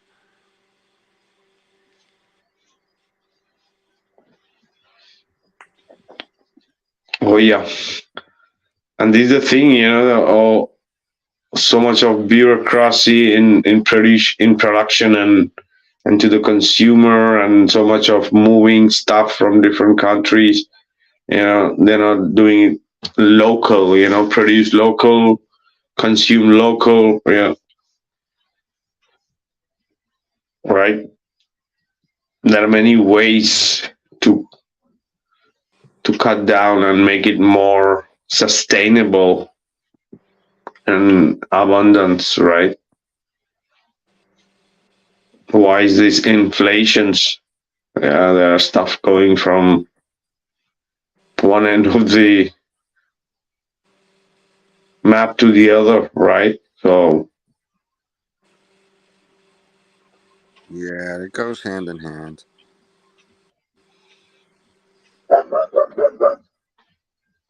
Yeah, but it helps to keep the control going, right? Which is what they want. Yeah, dependency, and then they take more away. I have a one of those cars with an electronic ignition. It doesn't have a key, and it's like one of the worst moves I made in I don't know how long. I hate that car, but to trade a car in right now, I'm like, I'll just hold on to it for now. Let's see what happens. But to get a new key made is like it could be $150, it could be $250. Imagine that. Something that when you get a universal remote for your television, costs you $4 for two of them, and these car companies are allowed to charge you $250 for a remote key for your car. Yikes! But cars run on the petroleum. It's another hand in hand business with these guys running the country. Those two industries alone, oil and cars, transportation. Wow. You think of the money they make on tax every day on something like tires. How much tax money is involved in the United States with the sales of tires? You imagine that? And then you start thinking of the tax money they make on silly things like maybe shoelaces or sneakers and socks or what have you. Salt in the winter. The tax is just like, ooh, when you start breaking it down and you look at everything you own and all the tax involved, it's, You know, a friend of mine was saying when Trump got in, he's like, "No, he doesn't need it. He's got plenty of money." And I'm like, "Dude, are you kidding me? You don't think they opened the doors to the money system going on in this country?" And Trump was like, "Oh my God, hold my beer," you know.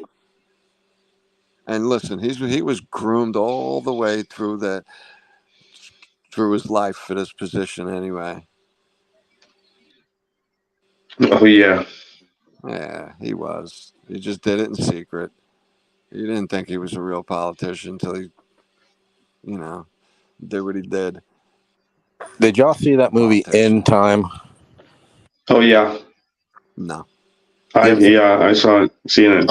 Yeah, Gene, you gotta check that out. They keep people in their own little time zones based on money, which the money of that day is time that's programmed into their bodies, and they have to, instead of spending money, they're spending seconds or minutes of their lives to buy a coffee or whatever else. But there's the poor area where people live day to day. Then there's a little richer area where people might have a couple days or a week worth of time of life, and then there's the rich people who have hundreds of years of time. But yeah, you would enjoy looking at that. That there's some truth in plain sight there, I think. Oh yeah. I saw some movie. Yeah. That sounds interesting. Hundreds of years of time, huh?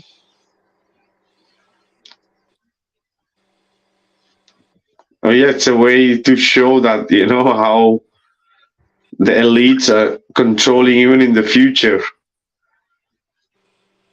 and you work to get that time, right? You need to work to get more time. And if you run out of the time, you just fall down right where you are and you're done. Yeah.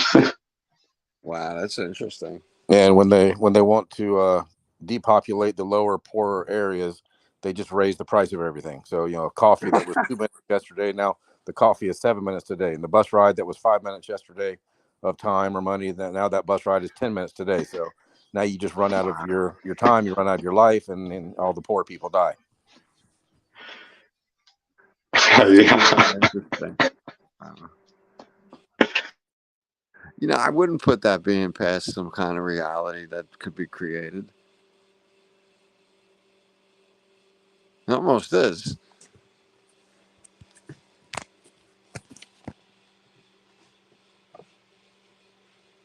Yeah, or maybe they come up with some tax like breathing tax, right? Or or existing tax you're breathing. Like if they have carbon, they're gonna have any other bullshit in the future, and make it compulsory for the people to pay in a way or to live, because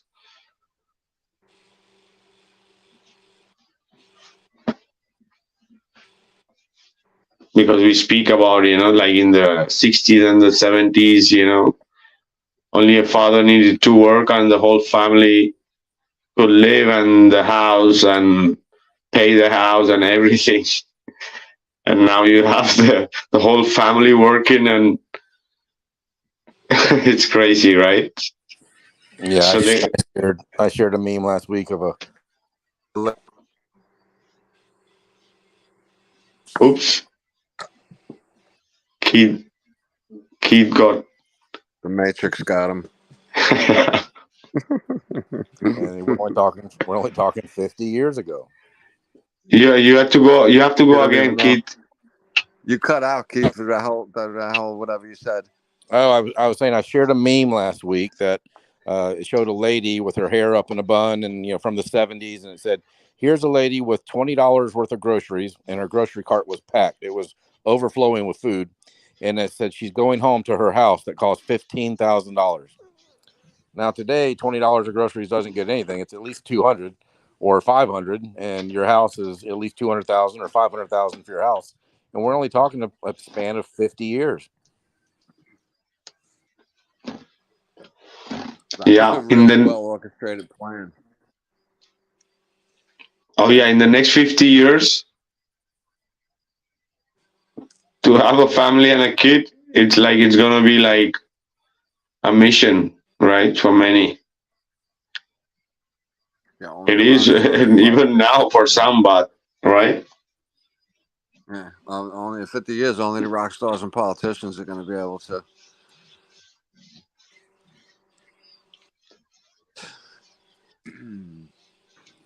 There's a lot, a lot of talk about what went on, and it could be sterilizing people right now, and we don't even really know because people are too young to even find that out. So that's not something we're going to find out right away. But I think just in the last 2.5 years, the birth rates are way down already. I mean, some of the countries are like 30-40% less just in the last 2 or 3 years. Wow. Yeah. Another 50 years. Coincidence. I mean, I'm thinking within the next 50 years, those dinosaur aliens might be here, and it might be over.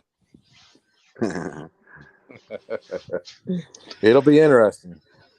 I mean, there's part of me that wants to believe, the house of cards is falling. People are waking up, they're seeing it, and there's another more cynical part of me like, nah, we're doomed. I mean, everybody is so stupid. I mean, it's just nobody can think for themselves. So I was like, I wrestle back and forth between those two. So do I, Keith. I really do. It's like, this is too obvious. People got to be figuring out. And then you hear the communities are growing, more and more people. Still, there's millions and millions and millions of people who are just on board with anything on TV. So. Oh yeah, you don't have to go far to see that many are hooked to the TV and the indoctrination that it spits out, right? Yeah, I was at the pharmacy last week, and the guy's telling me I'm going to Puerto Rico. I'm like, "Hey, you can fly over to Flat Earth." He's like, "Nah." And pharmacists, you spend how many years to get to be a pharmacist? You got a lot of information in your head, so it's just that piece of paper that doesn't really make you smart. It makes you focused in a certain area, and you can say a lot of things about it. Okay. Yeah, one of my friends put up a post today. It said, "I don't care if your IQ is 170. If you can't figure out the Earth is flat, you're stupid," or something to that fact. IQ that's more like an indoctrination quotient, and the higher it is, the more blind you are, at least to reality. No, I agree. The people who want the higher IQ, it's just as indoctrinated, and just as numb.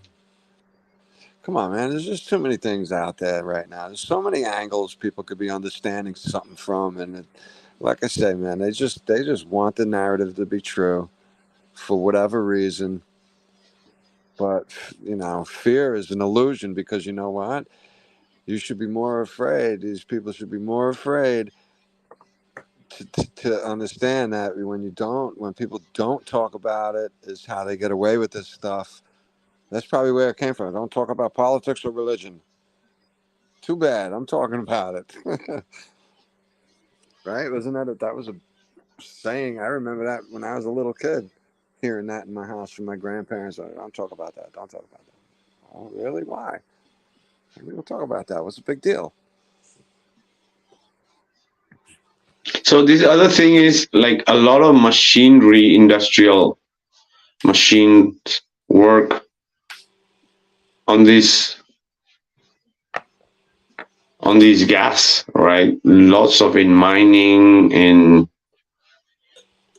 the sea, under the sea, many different tech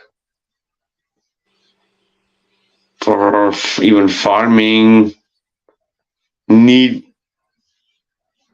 and that's kind of like that's how the system works. For it's going to be very difficult for them to phase this out, this energy system, right? For of course there are many machines that are electric, even in the industrial, like the robotic arms, which are in different, that produce things, right? These are electric, but there are many things which are also like physically, which move the trucks, and many different like miners and other stuff, machineries are all diggers and everything are all based, works on these engines, and many ships we know works on diesel, right? All the generator, all the power that comes from. Yeah. Yeah. Either So yeah, gas, electric, or diesel, right? I know not a lot of hydrogen vehicles kicking around in the commercial industry. There's a lot of diesel. Anything big is diesel. The smaller ones are gasoline. And then like stuff like high-lows and forklifts are usually electric, from what I understand. So that's the combination. And the electric comes from fossil fuel anyway, typically. yeah, but I think if they really want, they could make the electricity really available cheap, and in the way they have the petrol station, they could have electric cars which could charge really fast and everywhere without using this fuel and creating the energy. They could do it in different ways, but they can if they want. The infrastructure is not there for the whole world to switch to electric. That's the problem, right? The Wow. problem is not the technology. The technology exists, or maybe better than this, right? I was seeing some, speaking about some batteries that you charge one time and could go on for 50 years. Wow. That's pretty cool in Can power comparison. a house for 50 years, one charge. You see things and hear things that is coming in, but I heard this battery is supposed to come out in a couple of years. Wow. It would change. You know what I mean? It's It makes me wonder though, because people think batteries are so fantastic, but they don't maybe not understand that the damage it does to the earth to get the lithium and the cadmium that you need for the batteries. yeah, but they're speaking about new type of batteries, right? Okay. That All will right. what kind of a battery it could be that with one charge is working 50 years, right? What technology is it, right? Yeah, well, I wouldn't even start to guess yet. I'm like, that sounds really cool. I mean, if we need power and energy to move things that we can't push around, better than horse and buggy, we need vehicles for transport, then, I, you know, they do. They got to figure something out. Somebody's got to come through with something. Yeah, I hope. Like Keith was saying, I go to struggle back and forth with, yeah, we're screwed, and come on, let's go. Let's do this. It is an internal battle. Because you know what? They probably have had those batteries for 100 years, right, Vika? Exactly. If we're hearing about it on the street, then they've had it for a while, and it's just then they'll trickle the idea out, and then they'll make something that fails for 20 years. Oh, we're trying. Don't worry, we're gonna watch. Don't come on, just stay with us, guys. Exactly, because Yeah. these Tesla batteries are exploding and the cars are exploding because they're using these AAA batteries. What the hell in the batteries, right? The battery tech has to be much more ahead, and they're gonna give slowly till the way their narrative is going, right? Because they just can't solve it everything. Right, not tomorrow, not now, guys. Right? We're working on it though, right? You know what I heard? It's a nightmare to go get your Tesla fixed. For the mechanic hates you when you brings it in. They don't want to work on these cars. They're not easy. Like the whole entire undercarriage of the car has to be dismantled to even start working on it. I heard it's just not easy. So I wonder, the insurance companies must be having a ball with this one. Yeah, one of my business colleagues just traded his Tesla in for that reason and went and bought a brand new Mercedes because he could not get the service department at Tesla to do anything for him. Every time he said it was a nightmare. Yeah, that's what I'm hearing. Yeah. Tesla has a car in space, it's real because it looks so fake. So that he gets on my nerves all over the place, and he's going to be supposedly, what's his face, his UFC guy, Dana White is going to really put these two guys in the ring. Is that real, or is That's, this just like silly hype to talk about and people forget about it and never hear about it again? yeah, I think it's just silly hype. It's hilarious. I don't. But he's I mean, saying it's who out there. watch two lizard people fight anyway? Oh, I'd love to watch one of those guys get punched in the face. Are you kidding? I'd love to see that. Yeah. I don't think either one of them could do it. That would be so funny to watch them two fight. Can't picture it, but you know what? They probably got good training if it's real. Two guys that can't fight.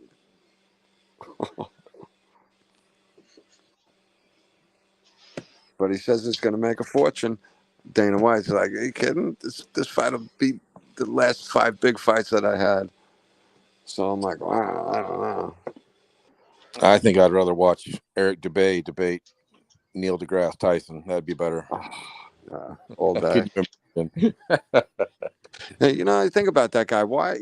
They got Neil deGrasse Tyson with Chuck Nice, doing his show, which is like, go nowhere. Two guys sitting on a chat like we are, who's supposed to have all this information and knowledge that he's spreading, right? I don't know. It just seems real fishy that he's on Joe Rogan. He's on these weird shows that, like, don't mean, it's just, he's catching the public's attention with it.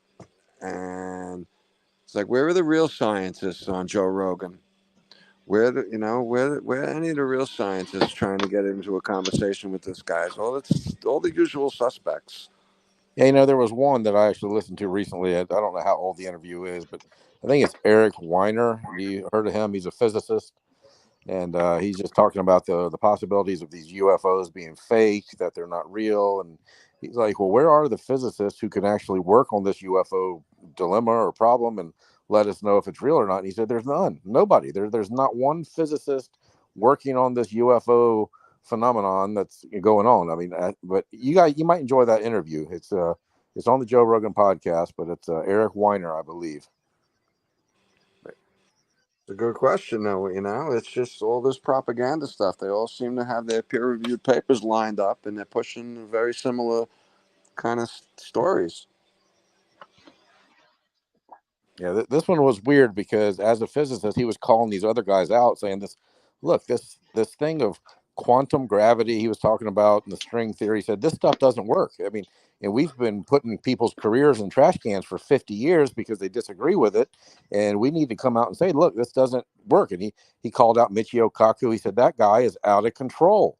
And just talking about all this, and the main subject of the interview was quantum gravity and how it's just complete pseudoscience nonsense. And this is coming from one of the physicists in their own world of academia. That's great. That's what we need. More and more of those guys, like Flatten the Curve.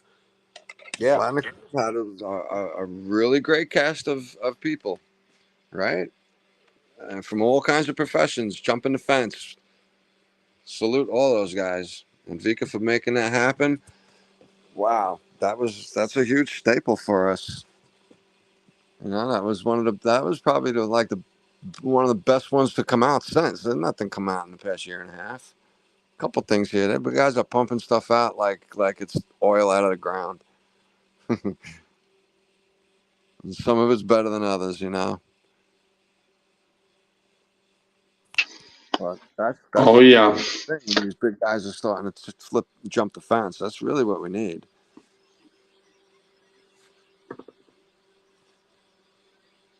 Oh yeah. Some hope, right? For the ones who see and open their eyes, right? And start following the right path.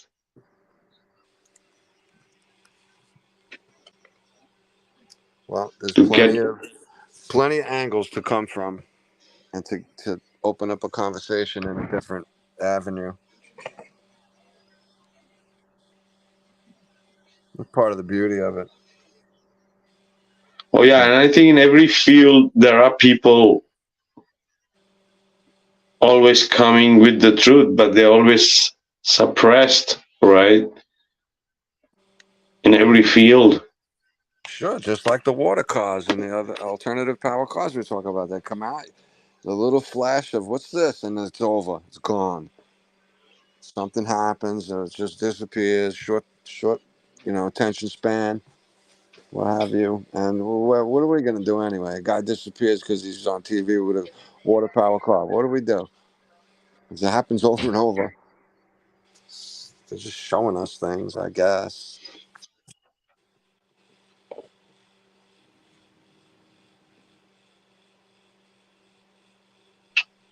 Oh yeah, it's part of the show, right? Part of the script that needs to go on. Yes, They would do anything.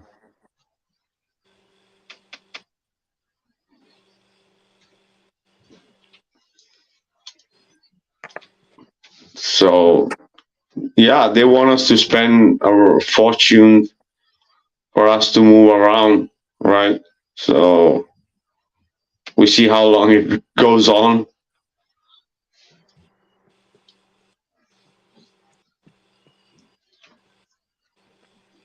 We just know that it's one of a control mechanism for us to keep in line, that everybody stays in line, right?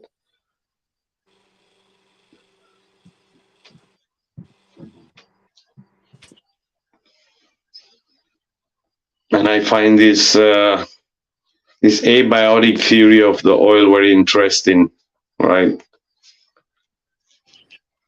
Yeah, let's hope that guy doesn't die in a car accident next week.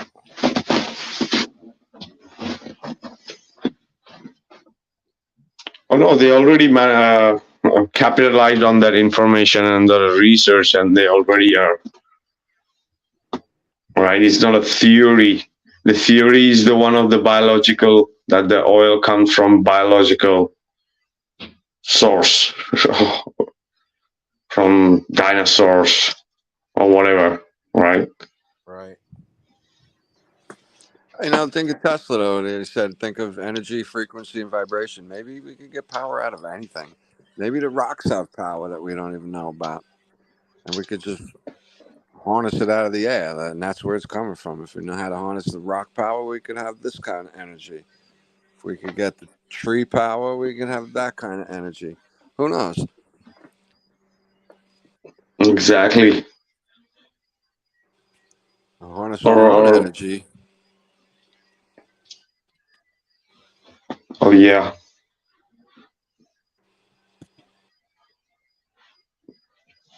Or the electromagnetic, right? Or the waves, the radiation waves, right? So sure. I don't doubt any of these things. Why? I mean, just trying to be creative in your mind. So don't give your mind any limits. You know, that's how I think. It's just free thinking. Because you saw that guy invented an anti-gravity device with that beetle wing. Have you guys heard about that? Nah, I was thinking when you said anti-gravity device, I was thinking of the guy in Canada, John Hutchins or Hutchinson. No, no. Okay. This is guy who had like a board with beetle wings, and these beetle wings could levitate. I don't know if he was adding some frequency to that beetle wing, Wow. Yeah, and I don't do remember. you, I've seen it. I don't remember his name, but it was really interesting. And I asked somebody about it. He goes, "Oh no, that's fake. That's fake. That's fake." I said, "Yeah, dude, but you still think the Earth is a globe? I mean, what do you know?" I mean, so, but yeah, it's an interesting thing to. And I mean, the black and white videos seem pretty compelling to me to see him, standing on this platform. It and was it's levitating. Yeah, it was a Russian guy, wasn't it? I forget his name though. I don't remember his name. I think I saw that video. He's like in a little like a cage on not cage, but standing. You got something at his waist. He's holding on to it. Yeah, like an Yeah. electric scooter or something. Right. Right. Right. Hey, I don't know if you guys have seen though, but we're watching the Tartarian pages. They're showing this street that has this like it looks like a steel grid with hexagons all stuck all in a pattern across the whole entire street that they just dug up, and it's showing like a levitating what looked like a bus. And the meme says, when are they going to tell us about this? And it's supposedly like levitating streets. That there's some sort of metal grid system running the streets, and they were floating transportation through that. Thought it was kind of interesting because magnetism is possibly one of the ways with the free energy. Sure, there's something in there. I've been saying that for a while. It's an invisible energy that could be. It's got to be able to be harnessed somehow, and it is. So. But I thought that was interesting that that there was a picture of this street dug up. Victor, yeah, I think it's Victor's flying platform. Victor, what?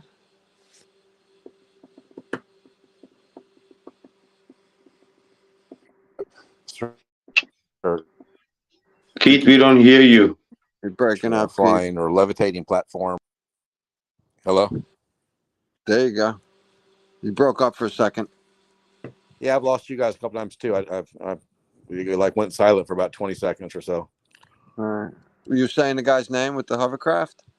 Yeah, Viktor Grebennikov, a Russian guy. But if you do levitating platform or type in Victor levitating, you'll probably find it. All right.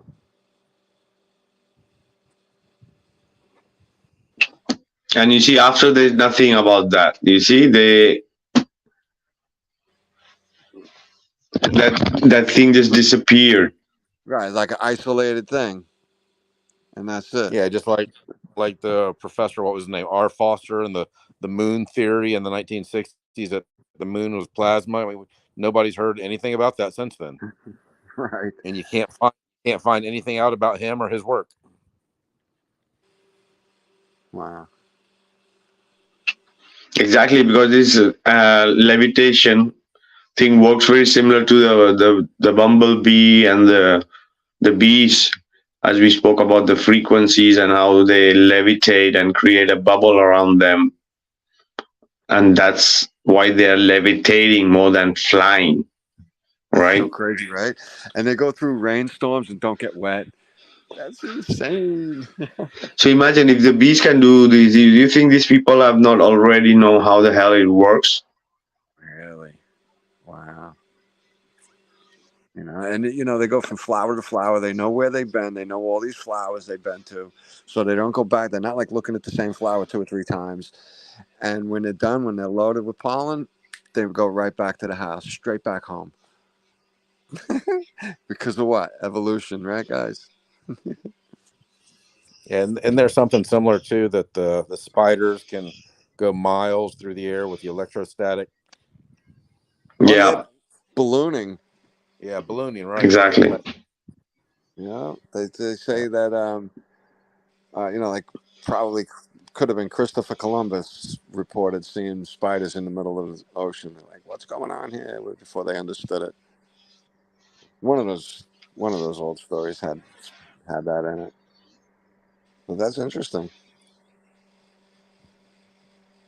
Spiders have I don't know if they all do, but they have up to 7 different type of webs that they use for all different kinds of purposes. I thought that's interesting. 7 different kinds. No, I didn't know that. And it's one of the strong, pound for pounds, one of the strongest materials in the world. Problem is, you can't get pounds of it. It takes probably millions of spiders to get, an ounce or what have you. But they're working on it. Or we just need one radioactive one to bite us, and we'll be good. That sounds like Hollywood. Oh yeah, so there could be many alternatives, and they already control that and dominate, or already have these techs which could easily replace us from this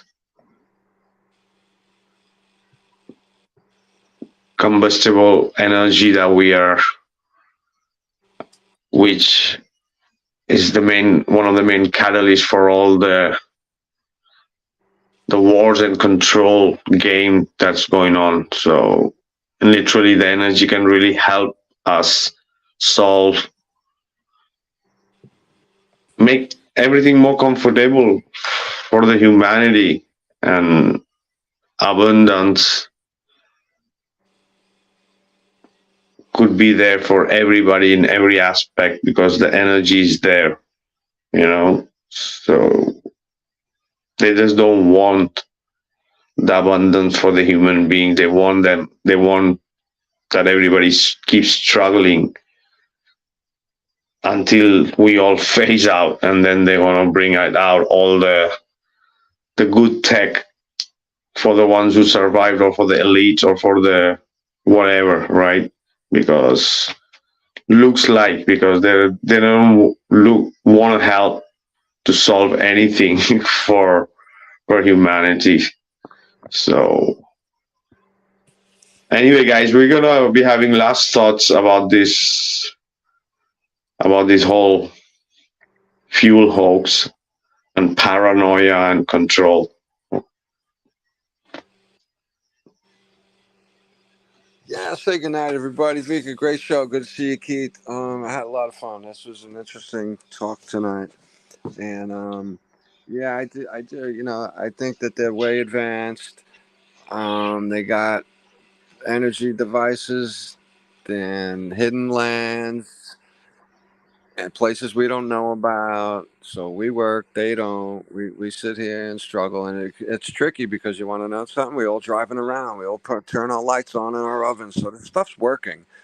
Life is happening, and things are going on. And I just think that we're funneled into an area because this is where people with the information want us. And the name of the game is, if you get the information, you control things. So they're playing Monopoly with us while they could be going to these hidden lands that we don't know about. There's plenty of no-fly zones, and there's tons of places you really can't get to. So who knows? Interesting talk, though, guys. Thanks, everybody, for showing up. And we'll see you next time, all right? Thanks, Rika. Oh yeah, absolutely, brother. We could be in the rogue part of the world, right, where everything is very well manipulated and the show is going on, right? Oh yeah. Yeah, right. And there is the ether, and just the thought of energy and transportation and information going through the air like a remote control. I think about that a lot. What else is there? Is there a dimension right here we can't even see because the vibration is different, frequency is different? Why not? Right? Oh Yeah, yeah. they do. The globe does have almost half of it is the Pacific Ocean. So there's that to think about. No land there, really? Okay, that's a lot of water over there. But I don't know. Maybe it's that much water over there without any land. But I kind of don't think that there's zero land over there like they're portraying it. Oh yeah. Awesome, bro. Yeah. All right. We'll see you next time, guys. See you, Jane. Keith. Yeah, I'll say good night. And, yeah, I wanted, there's a book I haven't read yet. In fact, I still need to get it. It's The Iron Republic. I'm sure you guys have heard about it. It's the idea that there was a breakaway society at some point in the past that, went their own way. They have their own land, their own continent. Maybe it's beyond the ice wall or out there somewhere, but that they have higher technologies than what we have today. There's a good little writing on it on stolenhistory.net, or even if you just type in stolen history on YouTube, I think it's like a little 30-minute paper that someone wrote and is reading on there. But it's just about, the possibility, a very realistic possibility, that there's a breakaway society that has much higher technology than the masses have, or that you and I have. So I'll be looking into that book. Hopefully I'll get it sometime soon and read it. Have either one of you guys read that? No, but I have a lot of posts about breakaway civilization or slave plantation. Right, we are a slave plantation. The real world, all these celebrities who are dying, and all the chosen ones are been. There's a lot of land, Even if the known land, you fly from Asia to Europe or to US, there's a lot of land, right? And it's uninhabited. Except those cities, there are no people. It's full nature, pristine nature, clean nature. Yeah. And the governments make sure that everything is controlled in the air and the sea. I mean, there's highways in the sky, there's highways in the ocean, and exactly. Corporations better not deviate off of those highways. And why is that? Why isn't there actual free independent travel? So yeah, they could have this breakaway civilization very near. Yeah. Right up our noses, and we won't know it. Yeah. Yeah. Safety reasons, so Keith, we can't travel for safety reasons, right? All right. Oh yeah. So awesome, guys. Yep. We just need to continue joining the dots, right? And this is one part of the control mechanism for that the indoctrination continues for the masses, right? So thanks everybody for being here. Thanks, Gene. Thanks, Keith. Yeah, make sure you guys check us out on the next episode of Heliopsychosis podcast. This is your host, Vikka, Draziv. Signing out, guys. See you soon. Thanks, everybody. Thanks, bye, guys. Good Gene, night. Keith. Bye. Good night.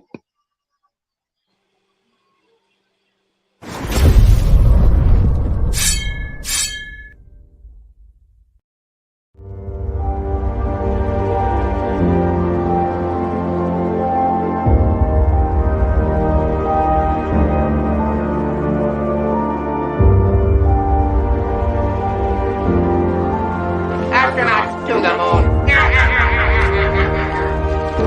Houston, we have a problem.